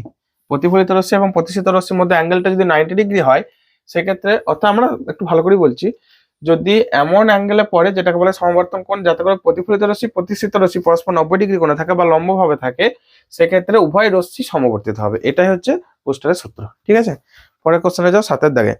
হাইড্রোজেন পরমাণু চতুর্থ কক্ষের ইলেকট্রনের শক্তি দ্বিতীয় কক্ষের শক্তির কত গুণ? তো এটা ধরো নিউক্লিয়াস, এটা হচ্ছে প্রথম কক্ষ, এটা হচ্ছে দ্বিতীয় কক্ষ, এটা হচ্ছে তৃতীয় কক্ষ, এইভাবে হচ্ছে চতুর্থ কক্ষ।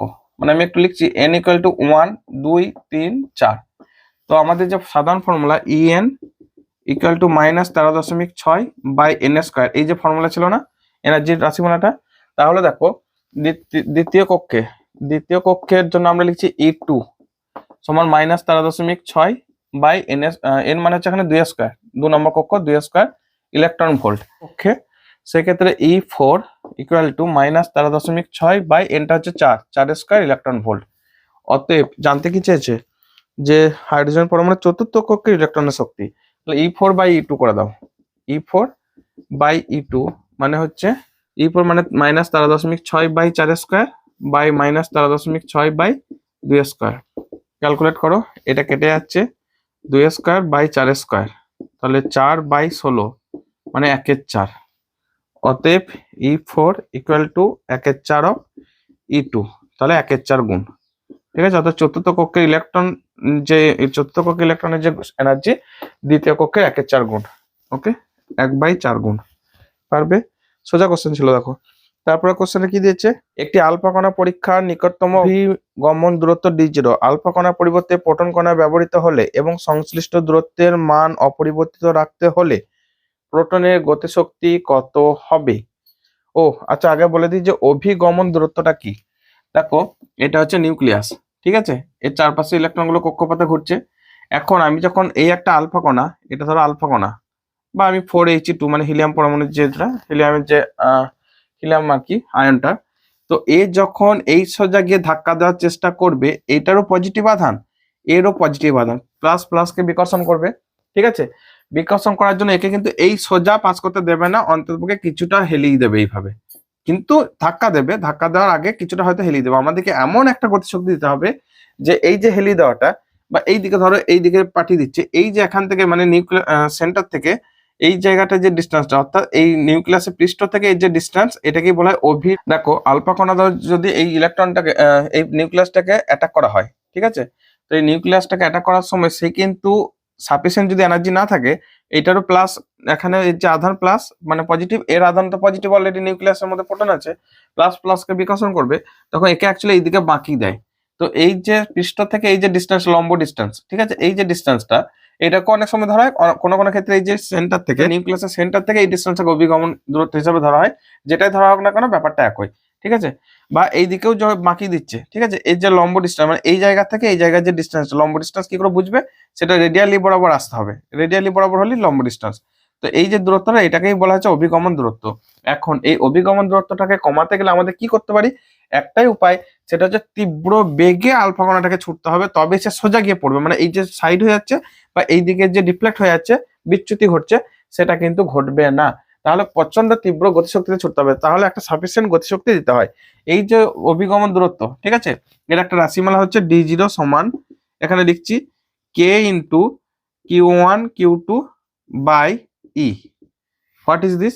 কেটা হচ্ছে আমাদের যে 1/4πε0 মানে কলম্বিয়া কনস্ট্যান্ট, ঠিক আছে। কলম্বিয়া সূত্র তোমাদের জানাচ্ছে 1/4πε0 q1 q2 by r square. q1 q2 টা হচ্ছে এই q1 টা হচ্ছে এর আধান, ওকে, আর q2 টা হচ্ছে এই আলফা কণার আধান, ওকে। এইটা হচ্ছে আলফা কণার গতিশক্তি, এইটা হচ্ছে গতিশক্তি। এরপর কাকে ছুটছি, এই দিক থেকে আলফা কণা গেলে আলফা কণা, নিউটন কণা গেলে নিউটন কণা, বা যদি অন্য কোনো কণা যায় সেটা গতিশক্তি, তাহলে এইটা হচ্ছে গতিশক্তি।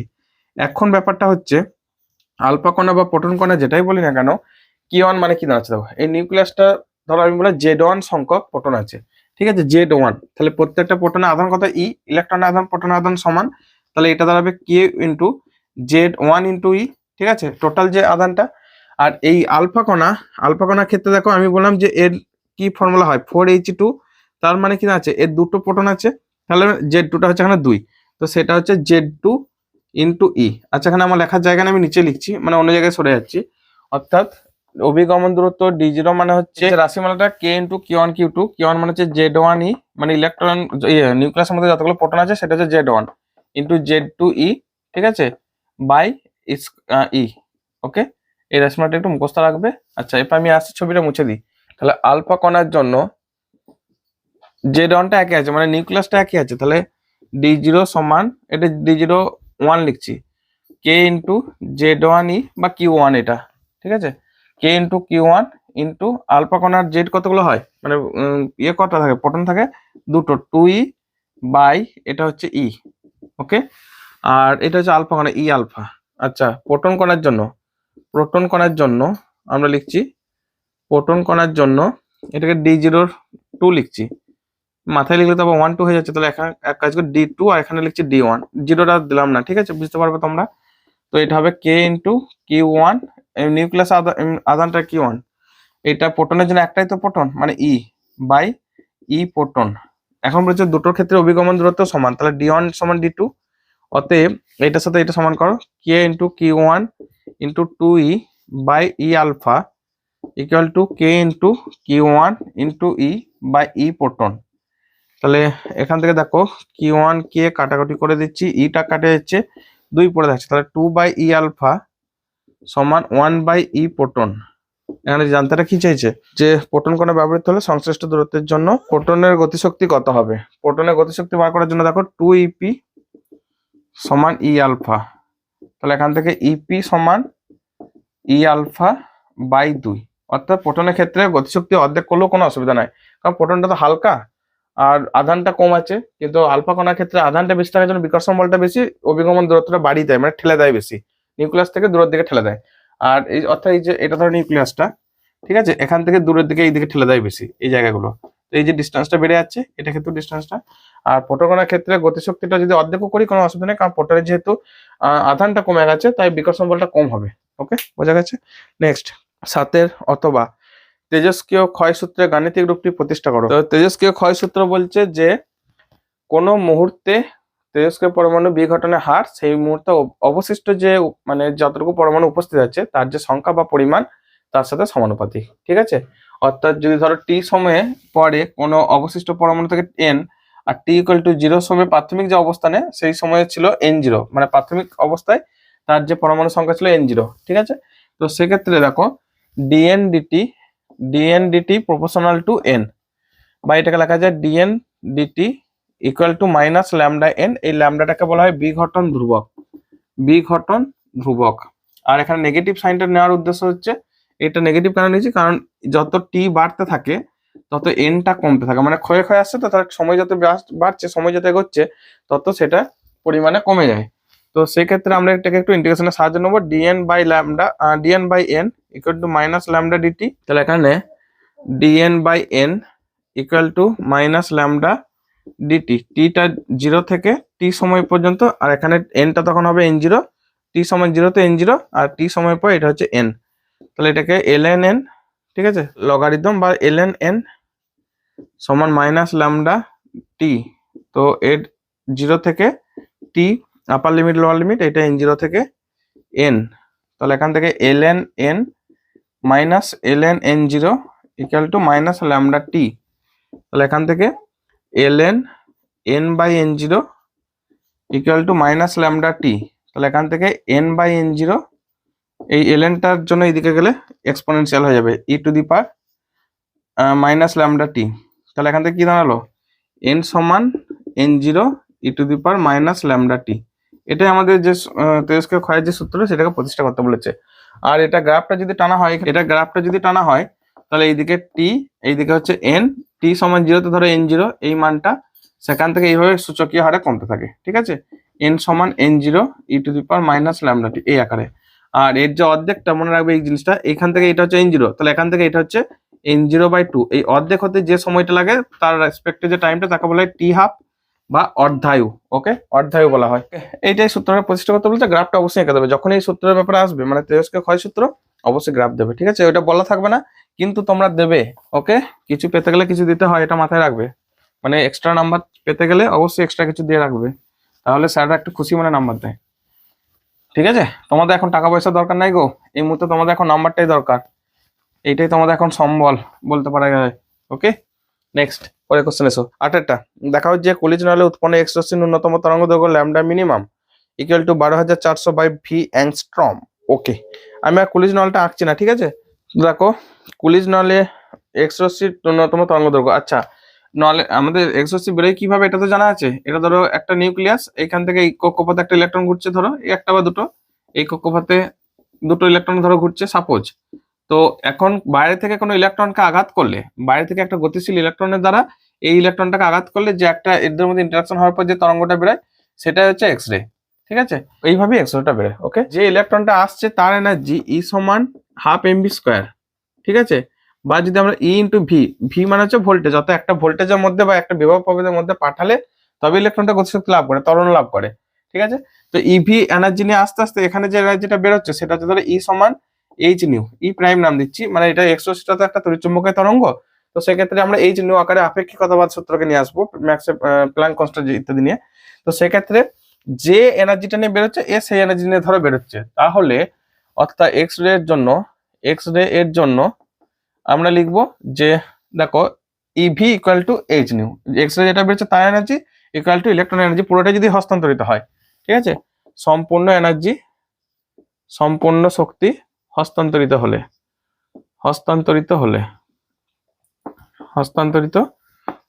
ওকে, একটু লেখালেখি লিখতে হচ্ছে। তো তাহলে দেখো EV equal to h new. তাহলে এখান থেকে আমরা এক কাজ করি, যে এনার্জিটা বেরোবে তার যে তরঙ্গ দৈর্ঘ্য বলছে, মানে সিএইচ বাই ল্যামডা, নিউ মানে হচ্ছে সি বাই ল্যামডা, সি সমান তো নিউ ল্যামডা, তাহলে তরঙ্গ বেগ সমান কম্পাঙ্ক ইন্টু তরঙ্গ দৈর্ঘ্য, তাহলে ল্যামডা সমান সি বাই নিউ, মানে তরঙ্গ বেগ বাই কম্পাঙ্ক। তাহলে এখান থেকে দেখো এইটার থেকে এটা বসাবো, সিএইচ বাই ই ভি, এই মানগুলো বসাবো। সি মানে 3 × 10⁸ মিটার পার সেকেন্ডে, এইচ হচ্ছে 6.63 10⁻−34 জুল সেকেন্ডে, ইটা হচ্ছে 1.6 10⁻−19 কুলম্ব এককে ইন্টু ভি। তো এই সমস্ত মানগুলো বার করার পর 10⁻7 যে একটা টার্ম আসবে, এগুলোকে একটু ক্যালকুলেট করে নেবে। তো এই মানগুলো আসবে দেখবে 12.43 × 10⁻7 বাই ভি, মানে মিটার একক এই জায়গাটা। তো 10⁻10 দিয়ে গুণ করে দিলে হবে 12.43125 × 10⁻7 এই এককে আসবে। তো এটাকে মিটার একক আসবে উপরটা, তো এটাকে অ্যাংস্ট্রম করার জন্য 10⁻10 দিয়ে গুণ করে দাও, তাহলে 12.4312 ইন্টু 10⁻3 হয়ে যাবে। দেখো 10⁻7 আর 10⁻10 গুণ হয়ে গেলে 10⁻3, তাহলে একবার লেখো এইভাবে -7 10⁻10, তখন অ্যাংস্ট্রম একক হয়ে গেল বাই ভি। তো এই মানটা দেখো 12,000, হ্যাঁ 10⁻3, তো 3 মানে 12431, অর্থাৎ এই মানটা প্রায় পাচ্ছি দেখো 12431.2 বাই ভি অ্যাংস্ট্রম এককে, কিন্তু তখন এই মানটা প্রায় আসছে 12,400, ঠিক আছে, বাই ভি, এত অ্যাংস্ট্রম একক আসবে। ওকে, ওইটাই বার করতে বলেছে। দেখাও যে তরঙ্গ দৈর্ঘ্যটা, মানে ল্যামডাটা এখানে আমি টেনে দিলাম, তো এটাই আনতে হবে একটু। ওকে, পারবে। নিচে হয়ে গেছে একটু, ঠিক আছে। নেক্সট পরের কোশ্চেন এসো। 12,431, এটাকে লেখা যায় 12,400 প্রায়। ওকে, মানে অ্যাংস্ট্রম একক মানে তো অনেক ছোট, সেই জন্য এটাকে ছোট করানো হচ্ছে। 8 বি, বিটা প্লাস বি গঠন কোন ধরনের তেজস্ক্রিয়তার বৈশিষ্ট্য? দেখো বিটা প্লাস বি গঠন, এটা হচ্ছে একটা পজিট্রন। সাধারণত নিউট্রন থেকে যখন প্রোটন কনভার্ট হয়, অর্থাৎ 1n0 থেকে 1p1 প্লাস 0e-1, এটা হচ্ছে বিটা কণা, ঠিক আছে। এটা বিটা কণা, তখন বিটা কণা নিঃসৃত হয়, মানে নিউট্রন যখন প্রোটনে কনভার্ট হয়। আর যখন প্রোটন নিউট্রনে কনভার্ট হয়, অর্থাৎ 1p1, এটা হচ্ছে প্রোটন, ঠিক আছে। প্রোটন যখন নিউট্রনে কনভার্ট হচ্ছে, যেটা আমাদের তীব্র নিউক্লিয় বল উৎপত্তির কারণ, তখন একটা পজিট্রন উৎপন্ন করে, এটা হচ্ছে পজিট্রন। ওকে, তার সাথে একটা অ্যান্টি নিউট্রন উৎপন্ন করে, অর্থাৎ অ্যান্টি নিউট্রন কণা উৎপন্ন করে। তো দেখো 1 1 0 1 1 0 1 1, আচ্ছা দুদিকটা ব্যালেন্স করে নাও, তাহলে মনে হবে যখন প্রোটন থেকে কনভার্ট হচ্ছে নিউট্রনে নিউক্লিয়াসের মধ্যে, তখন পজিট্রন কণা নিঃসরণ করে। এটা একটা প্রোটন থেকে নিউট্রনের রূপান্তরের অর্থাৎ তেজস্ক্রিয়তার উদাহরণ, ঠিক আছে। পরের কোশ্চেন এসো। পরের কোশ্চেন কি বলেছে? 8 অথবা একটি পরমাণু নিউক্লিয়াসের ব্যাসার্ধের সঙ্গে ভর সংখ্যার সম্পর্ক প্রতিষ্ঠা করো। তো দেখো ধরে নাও যে এটা পুরোটা একটা নিউক্লিয়াস, সেই নিউক্লিয়াসটা গঠিত হয়েছে কাদের দ্বারা? এই যে এইগুলো দেখছো, এগুলো হচ্ছে প্রোটন আর নিউট্রন, যেগুলো প্লাস দিয়েছি সেগুলো হচ্ছে প্রোটন, ঠিক আছে। এগুলো হচ্ছে প্রোটন আর নিউট্রন মানে হচ্ছে এইগুলো, ওকে, যেগুলো কিছু চার্জ দিইনি আর কি, জিরো চার্জ। এই দুটোকে মিলিয়ে বলা হয় নিউক্লিয়ার, এদের প্রত্যেককে বলা হয় নিউক্লিয়ন, ঠিক আছে। আমি আর লিখতে পারলাম না এখানটায়, নিউক্লিয়ন। তো প্রত্যেকটা নিউক্লিয়নের ব্যাসার্ধ ধরো 8 এইভাবে ভর সংখ্যা যদি ধরে নিই যে এটা হচ্ছে ভর সংখ্যা, ওকে, নিউক্লিয়াসটা যে ভর সংখ্যা মানে হচ্ছে প্রোটন প্লাস নিউট্রন। এটা তোমরা অনেক সময় ছোটবেলায় কোশ্চেন আসতো যে ভর সংখ্যা বলতে কেন নিউট্রন আর প্রোটনকে কেন বোঝানো হয়, ইলেকট্রনকে কেন ধরা হয় না? তার কারণটা হচ্ছে ইলেকট্রনের যে ভর, প্রোটনের ভর ইলেকট্রনের ভরে প্রায় 1837 গুণ বা 36 গুণ, নিউট্রনের ভর 1836 গুণ ইলেকট্রনের তুলনায়, অর্থাৎ ইলেকট্রন খুবই হালকা, ঠিক আছে। তো ইলেকট্রন এতটাই হালকা, তার জন্য ওকে নেগলেক্ট করে নেওয়া হয়। সেক্ষেত্রে আমরা শুধু ভর সংখ্যা বলতে প্রোটন আর নিউট্রনকেই বুঝবো। তো দেখো এই যে প্রোটন আর নিউট্রন, এই প্রত্যেকটা নিউক্লিয়ন, ওকে, প্রত্যেকটি নিউক্লিয়নের ব্যাসার্ধ আমি বললাম r0 একটা মান হয় 1.2 ফার্মি, মানে 1.2 10⁻⁻15 ফেমটোমিটার আর কি, ফেমটোমিটার থেকে মিটার। তো এইভাবে এরা এত তীব্র নিউক্লিয় আকর্ষণ বল দ্বারা আছে না, এই যে জায়গাগুলো দেখছো গ্যাপগুলো নেগলিজিবল, মানে নেই বললেই চলে। এই যে জায়গাগুলো গ্যাপগুলো দেখতে পাচ্ছ, এই জায়গাগুলো নেই বললেই চলে, মানে এত তীব্র নিউক্লিয়াসের আকর্ষণ বল দ্বারা আছে আর কি, নিউক্লিয় বল দ্বারা, যে কারণে গ্যাপগুলো পড়ে না। তো তীব্র নিউক্লিয় বল দ্বারা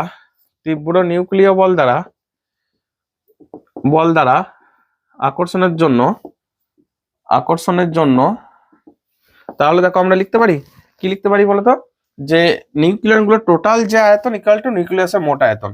অর্থাৎ এই গ্যাপগুলোকে নেগলেক্ট করে দিচ্ছে। আগেই বললাম গ্যাপগুলো কিন্তু থাকে একটু করে, কিন্তু এতটাই তীব্র জমাটবদ্ধ ভাবে আটকে রাখে যে গ্যাপগুলোকে বাদ দিয়ে দাও। অর্থাৎ নিউক্লিয়াসের আয়তন ইকুয়াল টু নিউক্লিয়নগুলির মোট আয়তন, নিউক্লিয়নগুলোর মোট আয়তন, ঠিক আছে। তো এখন দেখো নিউক্লিয়াসের আয়তন মানে কত, আমি বলছি ক্যাপিটাল আরটা হচ্ছে নিউক্লিয়াসের ব্যাসার্ধ, তাহলে 4/3 পাই আর কিউব ইকুয়াল টু নিউক্লিয়ন গুলো মোট কতগুলো নিউক্লিয়ন আছে, এ সংখ্যা, মানে এ হচ্ছে মোট প্রোটন আর নিউট্রন প্রত্যেকটা মিলে হচ্ছে নিউক্লিয়ন আর কি। তাহলে এ ইন্টু মোট হয়ে গেল। আচ্ছা প্রত্যেকটা নিউক্লিয়নের আয়তন কত, 4/3 পাই r0 কিউব, এই r0টা হচ্ছে ব্যাসার্ধ, তাহলে 4/3 পাই r0 কিউব, ঠিক আছে।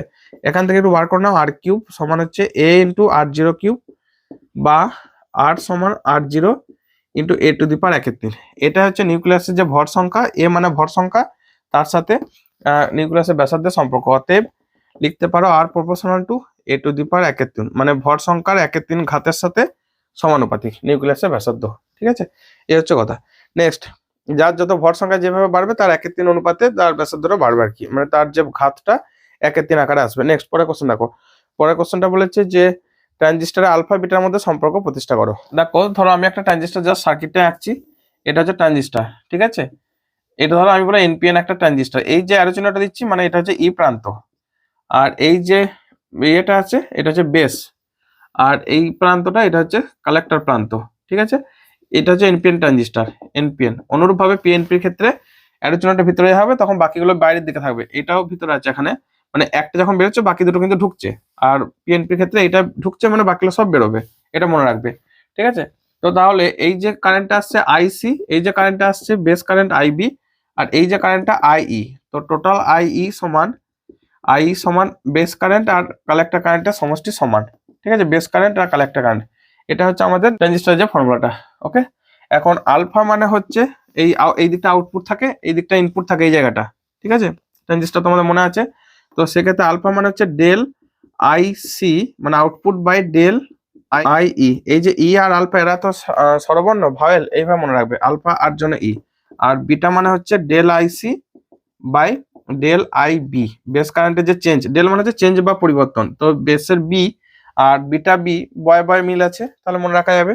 ঠিক আছে, তো তাহলে দেখো আই ই সমান আইসি প্লাস আইবি, আমরা যদি চেঞ্জ আকারে লিখি, অতএব ডেল আই ই সমান del IC plus del IB. আমরা চেঞ্জ না করলেও মানে প্রতিষ্ঠা করা যায়, চেঞ্জটা না লিখলেও চলো, তবে ট্রানজিস্টর তো এটা একটা অর্ধপরিবাহী, এক্ষেত্রে চেঞ্জগুলি বেশি গুরুত্বপূর্ণ, কারণ লিনিয়ারলি এরা গ্রাফ ফলো করে না। তোমরা এদের গ্রাফগুলো জানো যে সবসময় কার্ভ হয়, কখনো লিনিয়ার হয় না, তাই চেঞ্জটা কি ভাবতে হয়।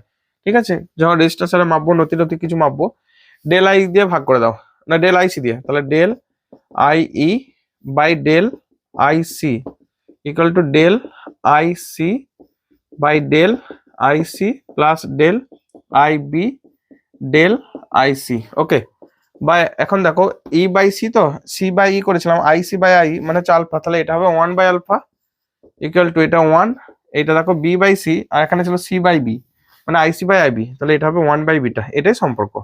তুমি চাইলে এইভাবে একটু উল্টে দিতে পারো, 1 বাই আলফা সমান 1 প্লাস বিটা বাই বিটা, বা এটাকে আলফা সমান বিটা বাই 1 প্লাস বিটা। ঠিক আছে, আমার সাজেশন রইলো তোমরা সবসময় এই লাইনটাকে মুখস্থ রাখবে, তাহলে পরীক্ষায় কোনো ভুল আর চান্স থাকে না। কারণ এই জায়গাটা আলফা বিটা এইভাবে বার করলে প্লাস, আবার যখন বিটাটাকে আলফার আকারে নিয়ে আসবো তখন মাইনাস চলে আসে, ওগুলো গন্ডগোল করে। তো সব থেকে ভালো হচ্ছে এই লাইনটা মনে রাখবে, তোমাদের পরীক্ষায় কোনো অসুবিধা হবে না। ঠিক আছে, নেক্সট পরের কোশ্চেন 9 বি, একটি অর্ধপরিবাহী যৌগের নাম লেখো। যৌগ বলেছে, মৌল নয়, মৌল হলে কিন্তু সিলিকন জার্মেনিয়াম এগুলো হচ্ছে মৌল, আর যৌগ আমি একটু লিখে দিই, কোথায় লিখি, এই জায়গাটা লিখছি 9 বি। ঠিক আছে, মৌল যদি বলতো তাহলে হচ্ছে সিলিকন জার্মেনিয়াম এগুলো হচ্ছে মৌল, কিন্তু যৌগ যখন বলেছে, যেমন ধর গ্যালিয়াম আর্সেনাইড, গ্যালিয়াম ফসফাইড, এগুলো হচ্ছে যৌগ। গ্যালিয়াম আর্সেনাইড, গ্যালিয়াম ফসফাইড, বাংলায় লিখবো, কোথায় লিখবো গো, এইখানে লিখে দিচ্ছি, বোঝানো হতো গ্যালিয়াম আর্সেনাইড। ঠিক আছে, এটা একটাই কোশ্চেন, তাই একবারই লিখে দিলাম আর কি, বুঝতে পারবে, খুব একটা অসুবিধা হবে না, যথেষ্ট তোমরা বড় হয়েছো, একদম স্কুল লেভেলের শেষ প্রান্তে। সো তোমাদেরকে যাই বলি না কেন, যেখানেই বলি, যেভাবেই বলি, আই এম কনফার্ম যে তোমাদের মাথায় ঢুকবে, মানে তোমরা খুঁজে পাবে মোট কথা। আর এটা কঠিন তো কিছু বলছি না যে হ্যাঁ ইজিবিজি হয়ে যাচ্ছে, হাবিজাবি হয়েছে, সেটা নয়।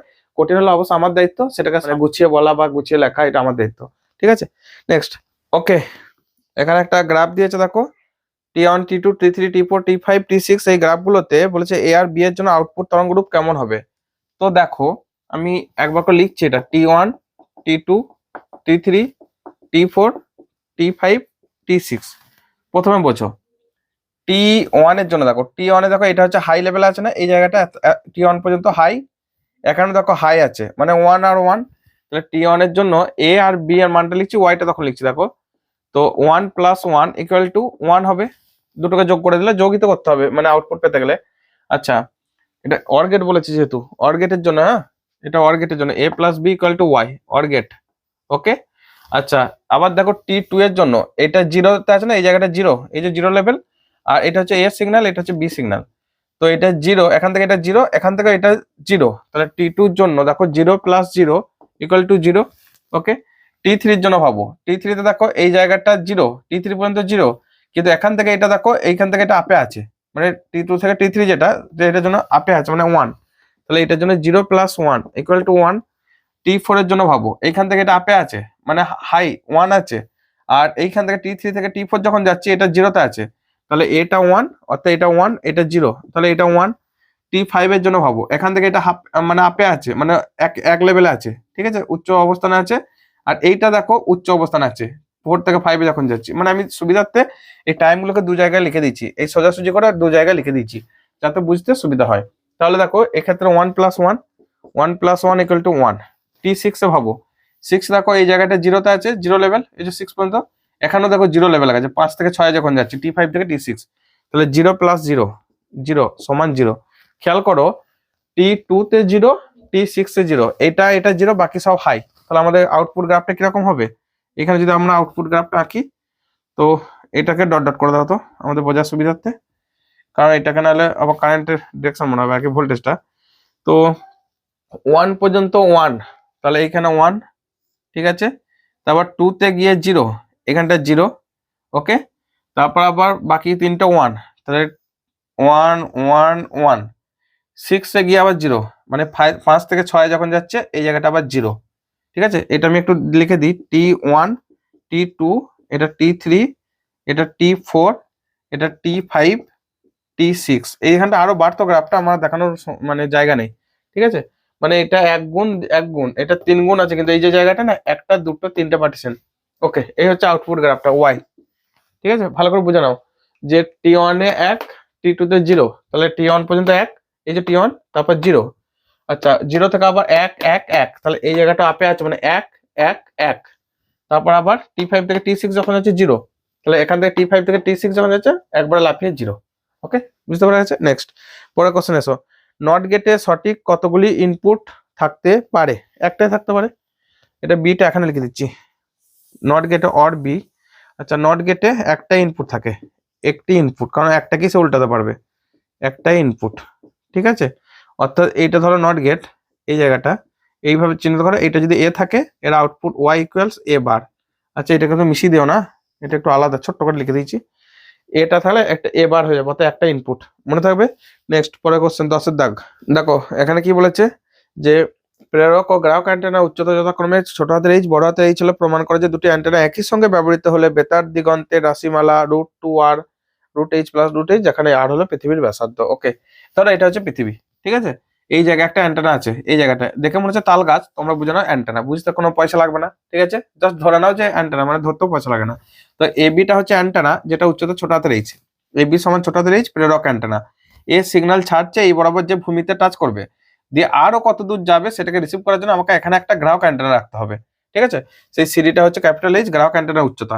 ওকে, তো এই যে বি থেকে ডি টোটালটা, এটাই হচ্ছে বেতার দিগন্ত এখানে, আর এইখান থেকে ও থেকে পি, এটা হচ্ছে দেখো আর, আর মানে হচ্ছে পৃথিবীর ব্যাসার্ধ।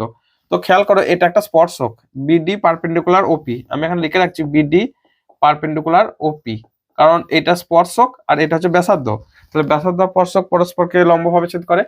তো এক্ষেত্রে আমি দুটো কেস আলোচনা করবো, একটা হচ্ছে এই ত্রিভুজটা একবার ধরবো, ঠিক আছে, অর্থাৎ পি ও ডি ত্রিভুজ। তো এই ত্রিভুজটা একবার ধরো আর এই ত্রিভুজটা একবার ধরো, তাহলে আমি আলোচনায় আসছি।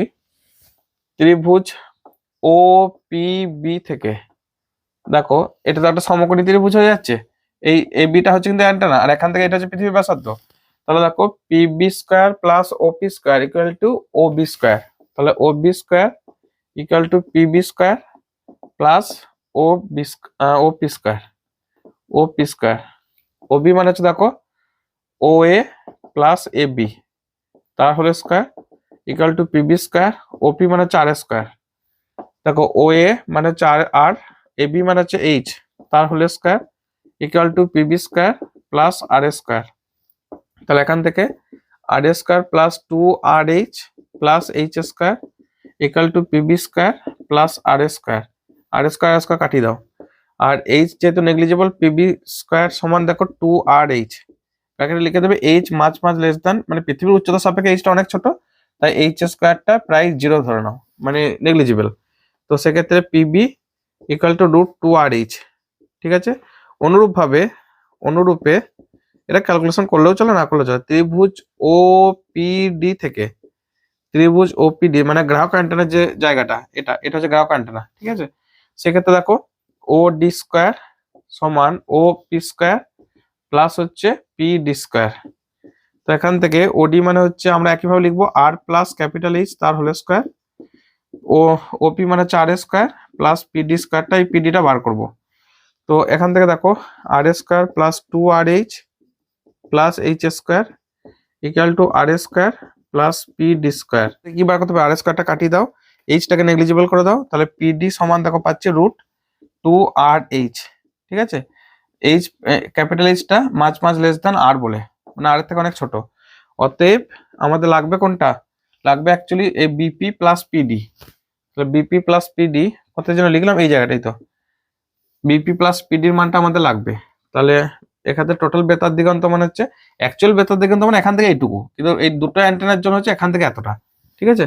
তো তাহলে হবে দেখো বিডি সমান দুটোকে যোগ করো √2RH প্লাস √2RH, মানে √2R কমন নাও, √H প্লাস √H, এটাই, ঠিক আছে।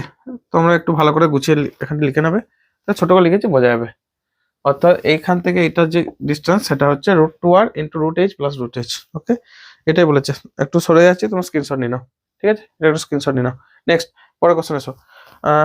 10 অথবা বলেছে একটি এফএম তরঙ্গের সমীকরণ v সমান 5 sin of 10⁻70 এই একটা সমীকরণ দিয়েছে, বাহক তরঙ্গের বিস্তার কম্পাঙ্ক মডুলেশন সূচক নির্ণয় করো। তো দেখো একটা এফএম তরঙ্গের সমীকরণ দিয়ে দিয়েছে, বাহক তরঙ্গের বিস্তার কম্পাঙ্ক মডুলেশন সূচক বার করতে বলেছে। এই যে ধরো সমীকরণটা দিয়েছে, এটাকে তুলনা করা আমাদের যে মডুলেটেড ওয়েভ তার যে রাশিমালাটা আছে ভিসি মানে সি ফর ক্যারিয়ার, ঠিক আছে, ভিসি মানে হচ্ছে বাহক তরঙ্গ বা ক্যারিয়ার ওয়েভের বাহক তরঙ্গের বিস্তার।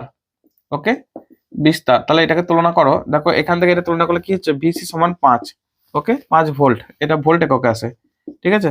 তাহলে ভিসি পেয়ে গেলাম 5 ভোল্ট, এটা আমাদের বার করতে একটা বলেছিল, ঠিক আছে, 5 ভোল্ট পেয়ে গেলাম। আচ্ছা মডুলেশন সূচক মানে বিটাটা হচ্ছে মডুলেশন সূচক, বিটা সমান মডুলেশন বা বিরূপণ কম্পাঙ্ক,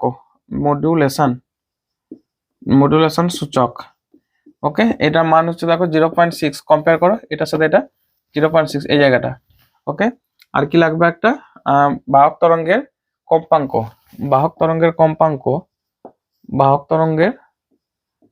কৌণিক কম্পাঙ্ক, এটাকে বার করে নিই।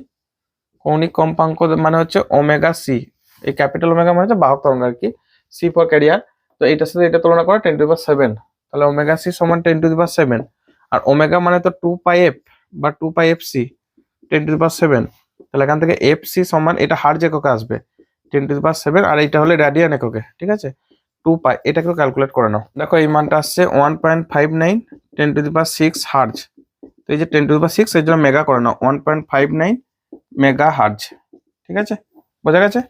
এটা তো এই সমীকরণটা একটু মুখস্থ রাখবে, এই সমীকরণটা মনে রাখতে হবে তোমাদেরকে। ক্যাপিটাল ওমেগা এগুলো হচ্ছে সব ক্যারিয়ার ওয়েভের জন্য, ছোটগুলো হচ্ছে মডুলেটর ওয়েভের জন্য, ছোট ওমেগা যেগুলো আছে। ওকে, আমাদের সেকশন বি কমপ্লিট। ওকে, সেকশন সি 11 লেন্সের গোলক অপেরণ ত্রুটি কি, এই ত্রুটি কিভাবে দূর করা যায়। লেন্সের গোলক অপেরণ ত্রুটি অর্থাৎ 11 তাহলে এটা একটা লেন্স, বড় লেন্স, ঠিক আছে, বিরাট বড় যদি হয় তাহলে লেন্সের ক্ষেত্রে কি হয়, ধরো আমি বলছি এটা একটা সাদা বস্তু, ঠিক আছে, এটা একটা সাদা বস্তু, বা ধরো এখানে একটা বিন্দু বস্তুই ভাবো। ওকে, এটা সাদা। ওকে, তো এখান থেকে তো অনেক রশ্মি বেরোচ্ছে, যেগুলো প্রান্তের দিকে যাচ্ছে, কিছু রশ্মি এই দিকে যাচ্ছে। ওকে, খেয়াল করো সাদা রশ্মি থেকে সাদা আলো বেরোচ্ছে, কিন্তু এখান থেকে প্রতিসরণের পর, এই জায়গাগুলো থেকে প্রতিসরণের পর বিভিন্ন রশ্মিগুলো বিভিন্নভাবে মিট করবে। আমরা জানি যে ফোকাস দৈর্ঘ্য এফ প্রপোর্শনাল টু ল্যামডা হয়, তাহলে এফ অফ রেড লাইটের ক্ষেত্রে এফ অফ ভায়োলেট এদের ক্ষেত্রে কম হবে, মানে লাল লাইট গুলো এক জায়গায় মিট করবে আর ভায়োলেট গুলো এক জায়গায় মিট করবে। তো ধরে নাও যে এইগুলো হচ্ছে সেই জিনিসটা, ঠিক আছে, এই জায়গাটাতে ধরো আমি বললাম যে ভায়োলেট গুলো মিট করছে, আর এরা মিট করছে, আমি সাপোজ বললাম এইভাবে। ওকে, এটা হচ্ছে এফ অফ আর, মানে এই যে বিন্দুটা ফোকাস দৈর্ঘ্য এখান থেকে এই আলোক কেন্দ্র থেকে যে দূরত্ব, এটা হচ্ছে ভায়োলেটের ফোকাস, আর এগুলো হচ্ছে রেড কালারের ফোকাস। ফলে কি হবে, একটাই বস্তু কিন্তু এই যে জায়গাটা, এই জায়গাটার মধ্যে একাধিক প্রতিবিম্ব কিন্তু তৈরি করবে এবং কালারফুল। এই দিক থেকে কন্টিনিউ যদি আমরা যেতে থাকি, violet, indigo, blue, green, yellow, orange, red, এইভাবে কন্টিনিউ আলাদা আলাদা কালারের প্রতিবিম্ব তৈরি করে। কখন হয় এটা, লেন্সটা এখন অনেক বড় হয়, অর্থাৎ বড় উন্মেষযুক্ত লেন্সের জন্য। 2 নম্বর হচ্ছে সাদা বস্তুর ক্ষেত্রে। তো এই যে ত্রুটিটা, এটা কি বলা হয়, লেন্সের গলীয় অপেরণ। তাহলে বলবেটা কি, ভাষায় কি লিখবে, যে বড় উন্মেষযুক্ত লেন্সের ক্ষেত্রে সাদা বস্তুর প্রতিবিম্ব গঠন যখন করে, যখন সাদা বস্তুর প্রতিবিম্ব গঠন হয়, ওই সাদা বস্তু একাধিক প্রতিবিম্ব গঠন হয় লেন্সের ফোকাস কালার অনুযায়ী, বা লেন্সের আলোর যে তরঙ্গ দৈর্ঘ্য, তার আলোর তরঙ্গ দৈর্ঘ্য অনুযায়ী তার ফোকাস দৈর্ঘ্য চেঞ্জ হয়, সেই মতো অনেকগুলো প্রতিবিম্ব তৈরি করে এই এরিয়াটার মধ্যে, ঠিক আছে। আমি এখানে একটু এইভাবে দাগ দিয়ে দিচ্ছি। ঘটনাটাকে বলা হয় লেন্সের গলীয় অপেরণ। এটাকে ত্রুটিটা দূর করার একটা উপায় হচ্ছে, এক করতে পারি, এই যে বস্তুটা, এই লেন্সটাকে ছোট লেন্স নেওয়া যেতে পারে, ছোট লেন্স নিয়ে কাজ করা যেতে পারে, ঠিক আছে। স্টপ ইউজ করতে পারি, এই যে জায়গাটা, মানে এই জায়গাটা যদি আমরা একটু ঘিরে দিই, মানে একটা কালো পর্দা দিয়ে গোল করে যদি আমরা অফ করে দিই এই জায়গাটা, তাহলে এই রশ্মিগুলোকে মেরে দেওয়া যায়, মানে রশ্মিগুলোকে আটকে দেওয়া যায়। তখন এই শুধুমাত্র উপর দিক থেকে এই যে রশ্মিগুলো আছে এই জায়গাটাতে একটাই ছবি তৈরি করবে, বুঝা যাচ্ছে? মানে একাধিক রশ্মিকে, তবে এক্ষেত্রে একটা অসুবিধা আছে, এই ব্রাইটনেসটা কমে যায়, যে ছবির যে উজ্জ্বলতা সেটা কিন্তু কমে যায়। 3 নাম্বার হচ্ছে গলীয় অপেরণ যুক্ত লেন্স ব্যবহার করে, ঠিক আছে? এই বিভিন্ন ভাবে আমরা কিন্তু ইউজ করতে পারি। ওকে, নেক্সট হচ্ছে একটি বিন্দু বস্তু একটি উত্তল লেন্স থেকে 15 সেন্টিমিটার দূরে অবস্থিত। ওকে, এর প্রতিবিম্ব লেন্সের বিপরীত দিকে 30 সেন্টিমিটার দূরে গঠিত হলো। ঠিক আছে, একটি অবতল লেন্সকে ওই উত্তল লেন্সের সংস্পর্শে রাখা হলে প্রতিবিম্বটি লেন্স সমবায় থেকে আরো 30 সেন্টিমিটার দূরে সরে যায়। তাহলে লেন্স দুটির ফোকাস দৈর্ঘ্য নির্ণয় করো। ওকে, একটা হচ্ছে উত্তল লেন্স, একটা হচ্ছে অবতল লেন্স। ধরো উত্তল লেন্সের ফোকাস দৈর্ঘ্য f1, এর ক্ষেত্রে ইউটা হচ্ছে এটা, ঠিক আছে? আমি লিখছি 11B যে উত্তল লেন্সের জন্য আমরা লিখতে পারি যে এখান থেকে বস্তু দূরত্ব ইউটা হচ্ছে -15 সেন্টিমিটার, আর তার ডান দিকে প্রতিবিম্ব করছে, তাহলে ভিটা হচ্ছে 30 সেন্টিমিটার। তো f1টা বার করা যায় 1/v - 1/u = 1/f। ওকে, তাহলে 1/v মানে 1/30 মাইনাস ইউটা হচ্ছে -15 1/f। ঠিক আছে, f1 ধরো, এটা উত্তল লেন্সের ফোকাস দৈর্ঘ্যটাকে আমরা লিখে রাখছি এখানে। উত্তল লেন্সের ফোকাস দৈর্ঘ্য f1, আর অবতল লেন্সটাকে আমরা ধরছি f2। ঠিক আছে, আর যুগ্ম লেন্স যেটা মানে উত্তল আর অবতল মিলিয়ে সেটাকে ধরছি আমরা f।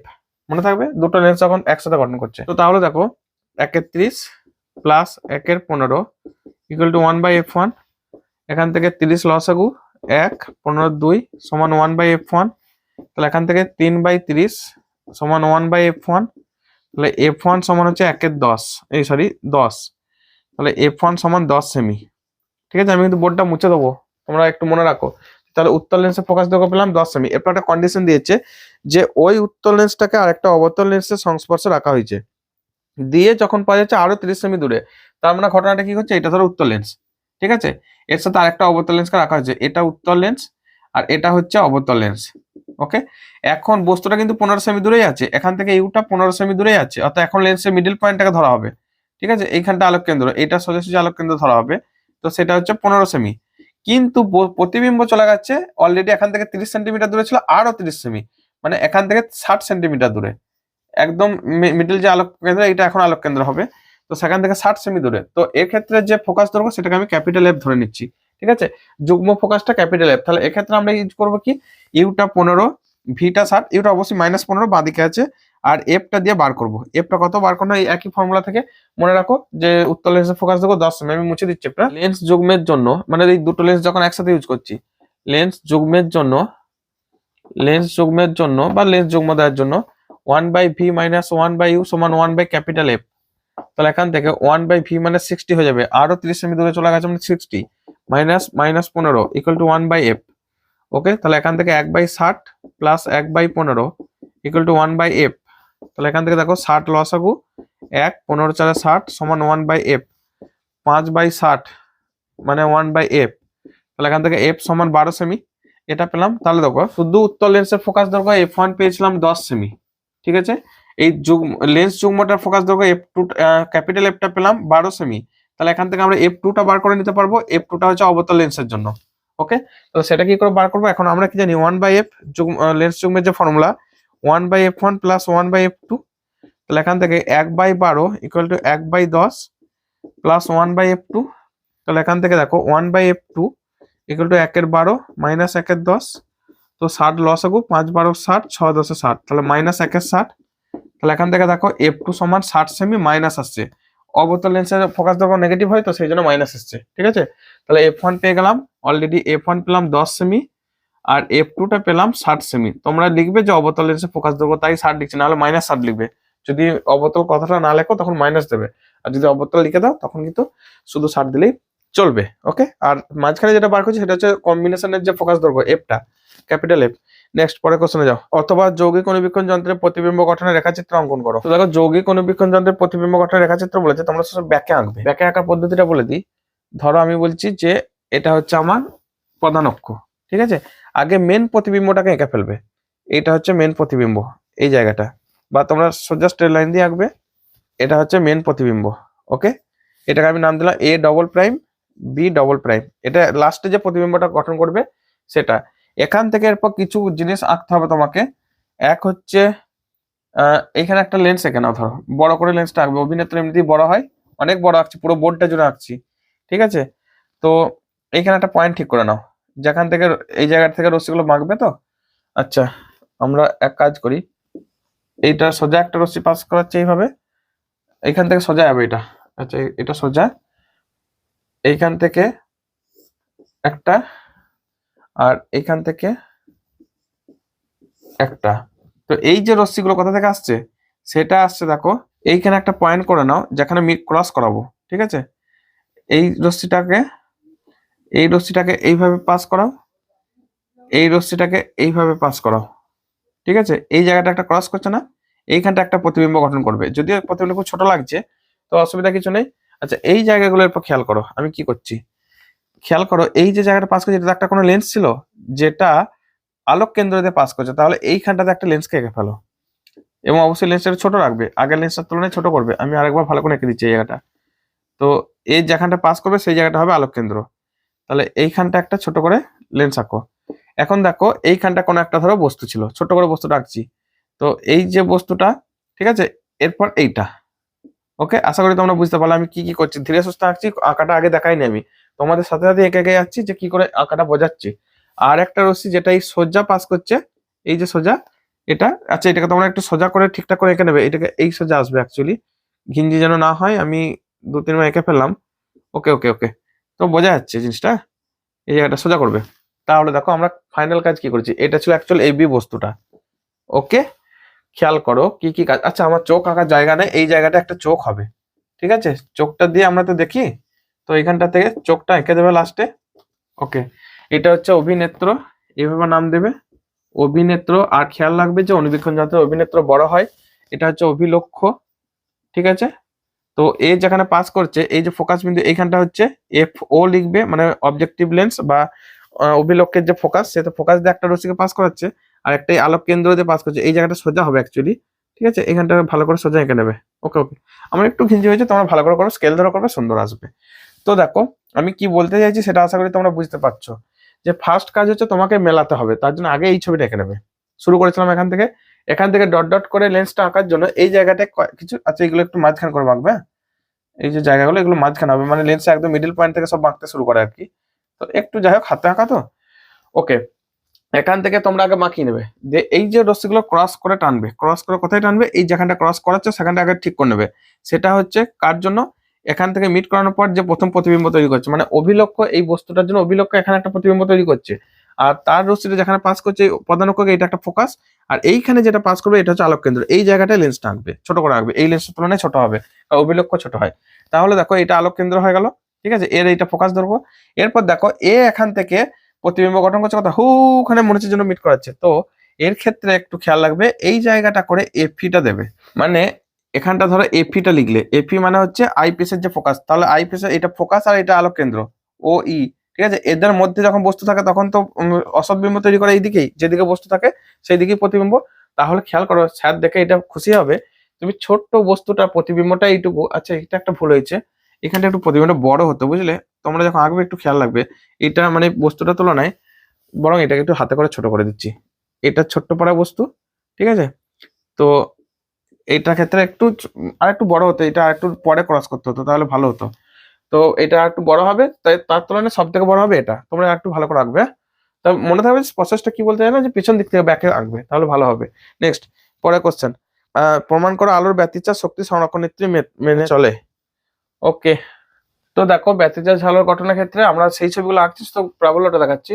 যে এইভাবে একটা ব্যস্ত আমাদের একটা কোসাইন বর্গের সূত্র মেনে চলে, যেটা হচ্ছে আই সমান I0 cos স্কয়ার ডেল্টা। ঠিক আছে, ডেল্টা মানে পথ পার্থক্য, cos স্কয়ার ফাই ধরো, বা দশা পার্থক্য যেটা। তো এখন দেখো I সমান I0 cos স্কয়ার ফাই, তাহলে আমরা এক কাজ করি, যখন মিনিমাম, অর্থাৎ মিনিমাম মানে হচ্ছে যখন আইটা তীব্রতাটা মিনিমাম মানে হচ্ছে ধ্বংসাত্মক ব্যতিচার। ঠিক আছে, ধ্বংসাত্মক ব্যতিচার। আর একটা হচ্ছে ম্যাক্সিমাম, যখন ঝালর গঠনটা মানে উজ্জ্বলতাটা যখন ম্যাক্সিমাম, তখন হচ্ছে গঠনমূলক ব্যতিচার। ওকে, গঠনমূলক ব্যতিচার দুটোর ক্ষেত্রে দেখো গঠনমূলক কোথায় গঠন করছে, যখন পাইগুলো কোথায় হচ্ছে দেখো এইখান থেকে এইটা। ঠিক আছে, অর্থাৎ 0-তে 2 পাই, এগুলোতে ম্যাক্সিমাম, মানে এগুলো হচ্ছে গঠনমূলক ব্যতিচার। এটা এগুলো হচ্ছে ব্যতিচারগুলো গঠনমূলক। ঠিক আছে, আর এই যে তীব্রতাটা 0 দেখাচ্ছি, এখানে হচ্ছে ধ্বংসাত্মক এটা, তারপর হচ্ছে এটা, এগুলো হচ্ছে ধ্বংসাত্মক। ঠিক আছে, তো এইটুকু জাস্ট বুঝে নাও যে আমরা উজ্জ্বলতার হাই যেখানে মানে ম্যাক্সিমাম হাইট সেটা অ্যাকচুয়ালি গঠনমূলক ব্যতিচার, আমরা সেইভাবে তীব্রতাটা যে আপ ডাউন সেটাকে আমরা গ্রাফের আকারে দেখাইছি, তার কারণ এটা এই সূত্র মেনে চলে। এখন খেয়াল করো এদের ক্ষেত্রে মনে হতে পারে যে হ্যাঁ এই জায়গাটাতে প্রচুর পরিমাণে মানে ম্যাক্সিমাম লাইট চলে গেছে, সুতরাং লাইটটা এখানে বেশি, এখানে জিরো হয়ে গেছে, শক্তি সংরক্ষণ সূত্র মানছে না, মনে হতে পারে।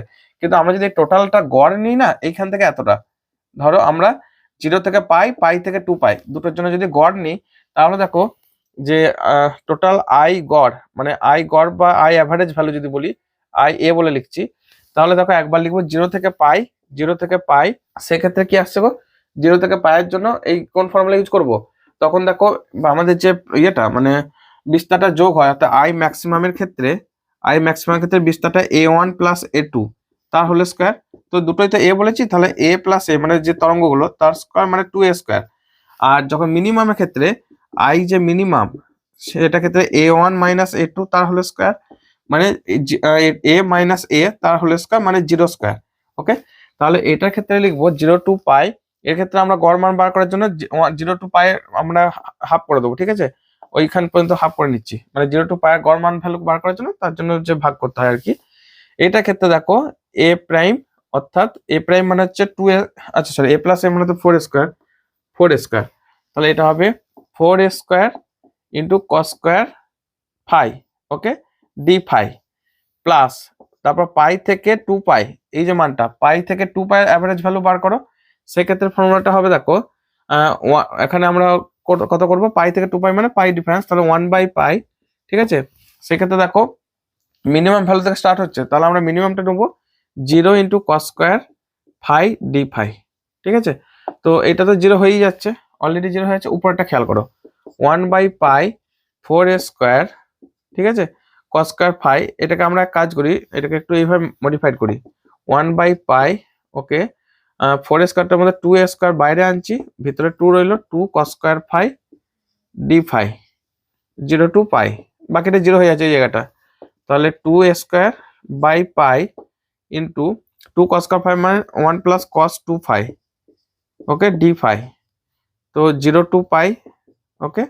আচ্ছা এটা হচ্ছে দেখো 2 স্কোয়ার বাই পাই, আচ্ছা এটা হচ্ছে ডি ফাই মানে ফাই হবে প্লাস কস 2 ফাই এর জন্য হবে sine 2 phi by 2, okay, 0 to pi, তো পাই বসাই আর 0 বসাই, সাইনের মানটা 0, তাহলে পড়ে থাকলো কি পাই, তাহলে 2 square by pi into pi, okay. আচ্ছা এই জায়গাটা দেখো ক্যালকুলেট 2 স্কোয়ার মানে A square plus A square, তার মানে i1 প্লাস i2, খেয়াল করো যে টোটাল এটা হচ্ছে টোটাল আই টোটাল, ঠিক আছে, মানে আমরা লিখতে পারি যে অ্যাকচুয়ালি এইখান থেকে এতটা গড় যদি আমরা ধরি, অর্থাৎ এখানটা ব্রাইট হচ্ছে আস্তে আস্তে ব্রাইটনেসটা কমে যাচ্ছে, কালো হচ্ছে, আবার কালো আস্তে আস্তে ব্রাইটনেস বাড়ছে, তো সবগুলো যদি গড় ধরা হয় না, সেক্ষেত্রে দেখা যায় টোটাল যে আই টোটালটা সবসময় একই আছে, অর্থাৎ আয়ের যে ভ্যালুটা মানে তীব্রতা টোটাল ভ্যালুটা সবসময় টোটালটা একই, মানে লাইটটা যে পড়ছিল সেখানে একটা পার্ট হয়তো কালো করে দিয়েছে অন্ধকার, একটা পার্টের জায়গায় সেই অন্ধকারের যে এনার্জিটা এখানে ট্রান্সফার হয়ে গেছে, এই জায়গাগুলোতে ট্রান্সফার হয়ে গেছে, কিন্তু টোটালটা সবসময় একই। ওকে, এই হচ্ছে আমাদের কাহিনী, অতএব শক্তির সংরক্ষণ সূত্র মেনে চলে, অতএব শক্তির সংরক্ষণ সূত্র মেনে চলে, এটা একটু প্রমাণটা করবে ধীরে সুস্থে, সূত্র মেনে চলে, ঠিক আছে, মেনে চলে, ওকে। এই ছিল আই টোটাল, ওকে। নেক্সট পরের কোশ্চেন এসো, 12 দাগ, পূর্ণ তরঙ্গ একমুখীকারক হিসাবে পিএন ডায়োডের ক্রিয়াচিত্র সহ ব্যাখ্যা করো। তো দেখো আমাদের পূর্ণ তরঙ্গ একমুখীকারক একটা চিত্র, এটা হচ্ছে ভি ইনপুট ভোল্টেজ, যেটা এসি ভোল্টেজ সাপ্লাই হচ্ছে, এখানে একটা ট্রান্সফরমার দেওয়া থাকে কারণ ভোল্টেজটাকে কমাতে হয়, নাহলে ডায়োড গুলো পড়ে যাবে। তো এক্ষেত্রে যদি কোনো এক মুহূর্তে এই দিকটা পজিটিভ হয়, তাহলে এই ডায়োডটা সম্মুখ ব্যাস পাচ্ছে, এটা পজিটিভ এটা তো নেগেটিভ, তো পজিটিভ সাথে কানেকশন মানে পি, এটা পি প্রান্ত আর কি, পজিটিভ বলতে এটা পি প্রান্ত, আর এটা হচ্ছে এন প্রান্ত। পজিটিভ যখন সম্মুখ ব্যাস পাচ্ছে তখন এই দিকে হয়ে কারেন্টটা এইদিকে হয়ে এইদিকে ফ্লো করছে, ওকে, এইদিকে ফ্লো করছে। আবার যখন দ্বিতীয় ক্ষেত্রে এটা যখন পজিটিভ ব্যাস পাচ্ছে, ওই দিকটা তখন নেগেটিভ হয়ে যাচ্ছে, তখন এই ডায়োডটা হচ্ছে মানে ফরওয়ার্ড ব্যাসে, তখন এই দিক থেকে ফ্লো করে এই দিকে হয়ে কারেন্টটা নিয়ে এইদিকে মানে একই ডিরেকশনে আবার ফ্লো করাচ্ছে। অর্থাৎ এই জায়গাটা ধরো তোমাদের মোবাইলটা থাকে, ঠিক আছে, আর এটা হচ্ছে পুরো মোবাইলের যে অ্যাডাপ্টার বা চার্জারটা, অর্থাৎ আমাদের এসি থেকে যে ডিসি কনভার্ট করে একটা পূর্ণ তরঙ্গ একমুখীকারক উদাহরণ হচ্ছে, সহজ উদাহরণ হচ্ছে তোমাদের মোবাইলের চার্জারটা।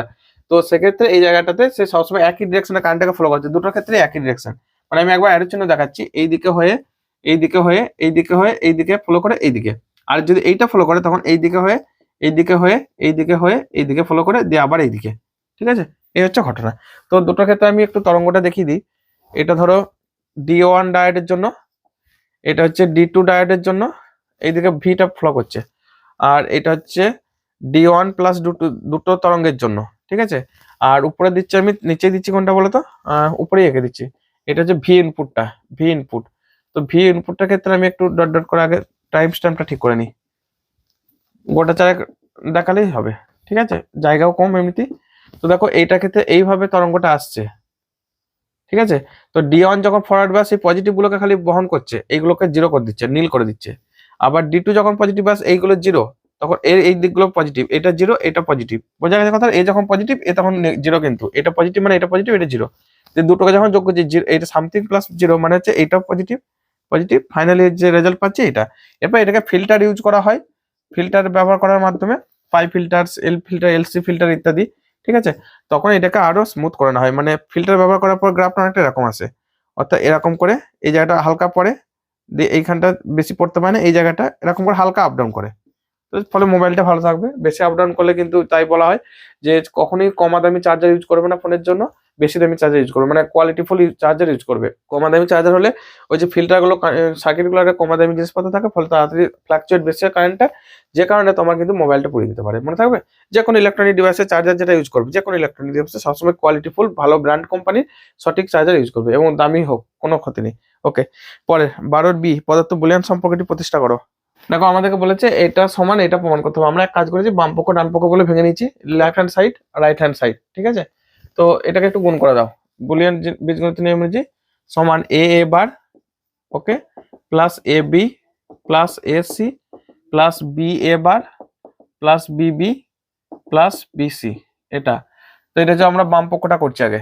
আচ্ছা, এ এবার মানে 0, এ বি এ সি, আর এবার B B B B B মানে বি, ঠিক আছে, A B plus A C, B into A বারটাকে লিখছি 1 minus A plus B plus B C, ঠিক আছে, জিরোটা লেখা দরকার নেই। A B plus A C plus B minus A B plus B, আচ্ছা বি ইন্টু 1 প্লাস সি, এটাকে লিখছি বি ইন্টু 1 প্লাস সি।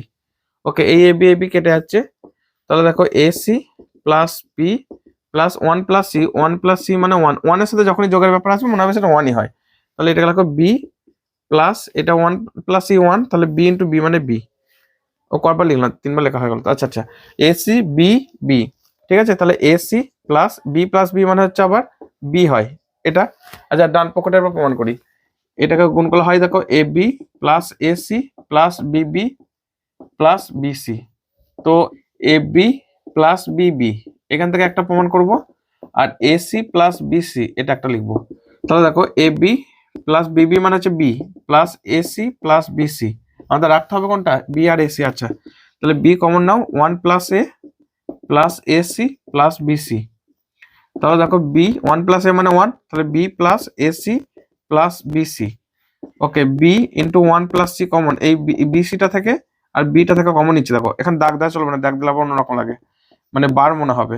তাহলে বি, এটা 1 প্লাস সি মানে তো 1, তাহলে বি প্লাস এসি, তাহলে বাম পক্ষ সমান ডান পক্ষ, বি প্লাস এসি মানে বি প্লাস এসি এটা, ঠিক আছে। অতএব এটা সমান এটা লিখে দেবে, ঠিক আছে, মানে জাস্ট বি প্লাস এসি প্রমাণটা করবে, একটু বড় প্রমাণ ছিল তাই আমি ওইভাবে ভেঙে করলাম বাম পক্ষ ডান পক্ষ করে। তোমরা যদি ছোট করতে পারো অবশ্যই চেষ্টা করবে, প্র্যাকটিস তাহলে ছোট হয়ে যাবে, ঠিক আছে, তখন কিন্তু একবারই চলে আসবে। পরের কোশ্চেনে যাও। পরের কোশ্চেন বলছে অথবা আদর্শ অবস্থায় পিএন ডায়োডের বিপরীত বায়াসের রোধ কত, 12 বিপরীত বায়াস বলেছে, ঠিক আছে। অর এ বিপরীত বায়াসের রোধটা হচ্ছে অসীম, আর সম্মুখ বায়াসের রোধটা হচ্ছে 0। বিপরীত বায়াসে রোধটা হচ্ছে অসীম, ঠিক আছে, মানে কোনো কারেন্টই ফ্লো করে না। ওকে, নেক্সট। তারপরে কোশ্চেনে যাও। 12 অথবা বি, ধরা যাক বিশুদ্ধ সিলিকন গ্লাসে পরমাণুর সংখ্যা ঘনত্ব 5 × 10⁻28, তাহলে লিখে দাও এন ইন্ট্রিনসিক, এনআই মানে হচ্ছে ইন্ট্রিনসিক বা বিশুদ্ধ, ঠিক আছে, আমি ওইভাবে লিখে নিচ্ছি। সেটা হচ্ছে 5 × 10⁻28, 5 × 10⁻28, একক আর দিচ্ছে না, পার মিটার কিউব আর কি। এটিকে 1 ppm গাঢ়ত্বের পঞ্চযোজী আর্সেনিক পরমাণু দ্বারা ড্রপ করা হলো, তার ডোপিং পরমাণুর ঘনত্ব বার করে নাও। ডোপিং পরমাণুর ঘনত্ব বা ডোপান্টের ঘনত্ব, ঠিক আছে, পরমাণু ঘনত্ব মানে হচ্ছে এনডি, ডি ফর ডোপিং। তো সেক্ষেত্রে এনডি মানে হচ্ছে আমাদের যে 1 ppm মানে এর 1 ppm, তাহলে এনআই এর 1 ppm, ppm মানে হচ্ছে পার্টস পার মিলিয়ন, মানে 10⁶ ভাগের মধ্যে কত ভাগ আছে, তাহলে 5 × 10⁻28 ইন্টু 1/10⁶, মিলিয়ন মানে 10⁶, তাহলে এটা হবে 5 × 10⁻22 পার মিটার কিউব। যাকে ওইগুলো লেখা দরকার নেই, একক এখানে লেখা অত চাপ নেই, অঙ্কটা করা নিয়ে কাজ। নেক্সট বলেছে পঞ্চযোজী আর্সেনিক পরমাণু, মানে পঞ্চযোজী মানে কোন টাইপ হবে, এন টাইপ। তাহলে এন টাইপের ক্ষেত্রে এন ডি মানে হচ্ছে ইলেকট্রনের ঘনত্ব, মানে এন, ঠিক আছে, এন ই মানে হচ্ছে 5 × 10⁻23, মানে পঞ্চযোজী যেহেতু আমরা ড্রপ করছি, পঞ্চযোজী মানে হচ্ছে এন টাইপ করবে, আর ত্রিযোজী যদি হতো তাহলে পি টাইপ আসতো। ওকে, তারপর কি বলেছে যে করা হলে ni সমান 1.5 10⁻16 পার মিটার কিউব হলে ইলেকট্রনের হোলের সংখ্যা কত।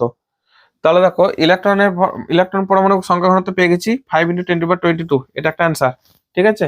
আর কি বলেছে, আর একটা কিছু দিয়েছে, বলেছে যে ইন্ট্রিনসিক 1.5 10⁻16 পার মিটার, ও আচ্ছা আচ্ছা ভুল করেছি, এটা ইন্ট্রিনসিক নয়, এটা পরমাণুর মানে এন অফ অ্যাটম পরমাণুর যে ঘনত্ব সেটা হচ্ছে এটা। তাহলে ডোপিং পরমাণুর ঘনত্ব হচ্ছে ওই এন অফ অ্যাটম টোটাল পরমাণুর 10�16, মানে তো সেক্ষেত্রে এটা বার করে নেবো। আমার একটু এটা ইন্ট্রিনসিক নয় কিন্তু, ইন্ট্রিনসিক এরপর বলেছে এন ইন্ট্রিনসিক মানে বলে দিয়েছে 1.5 10⁻16, 1.5 10⁻16। এখন ভরকিয়া সূত্র থেকে 16, ভরকিয়া সূত্র থেকে আমরা কি লিখতে পারি, ভরকিয়া সূত্র থেকে যে এন ইন্টু পি সমান হচ্ছে এন আই স্কোয়ার।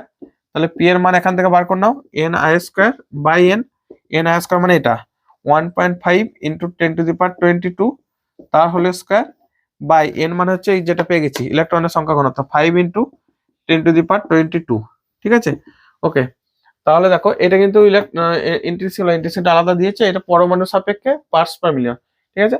তো সেক্ষেত্রে দেখো তো হয় 2.25/5, তাহলে 0.45 × 10⁻16 মানে 10 10⁻10, তাহলে এটা হবে 9, ওকে, পার মিটার কিউব। উত্তর একটু মিলিয়ে নেবে, আমি একটু তাড়াহুড়ো করছি লাস্টের দিক তো আর তাড়া লাগছে আর কি। নেক্সট বলেছে ন্যূনতম সংখ্যক অর এবং নট গেট ব্যবহার করে একটি অ্যান্ড গেট কিভাবে তৈরি করবে। তাহলে অর আর নট এই দুটো মিলে তৈরি করতে হবে কি অ্যান্ড গেট। তো দেখো এই দুটো মিলে কি তৈরি হবে, নট গেট অ্যাকচুয়ালি, তাই না। অর্থাৎ একটা নট গেট মানে এটা, এটা হচ্ছে নট গেট, ওকে, আর অর গেট মানে হচ্ছে এটা, ঠিক আছে।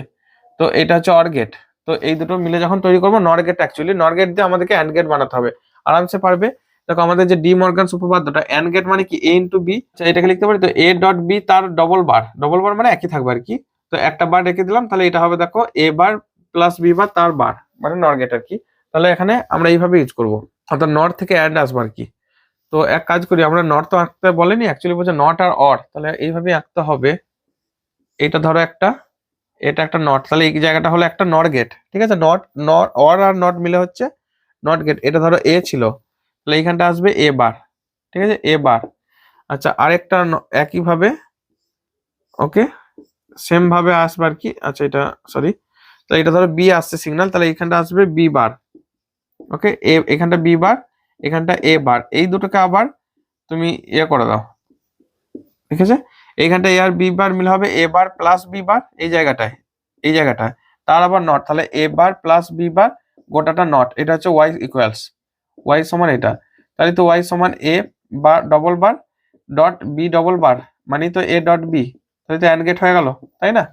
ওকে, বুঝতে পারলে ডি মর্গানস উপপাদ্যটা সাহায্যে এইভাবে করবে, যে এখানে একটা অর গেট নট গেট, তাহলে এটা এখানে আসছে মানে অ্যাকচুয়ালি এ আর এ মিলে হচ্ছে এখানে এ নট করলে এ বার, একেবারে বি আর বি ধরো এখানে দুটো সিগন্যাল হিসেবে পাঠাচ্ছি, বি কে ভাগ করে দিচ্ছি, বি হবে এখানটা, বি আর নট গেট মিলে হচ্ছে বি বার, যে এবার বি বার মিলে এখান থেকে আবার অর আর নট মিলে এটা, ঠিক আছে।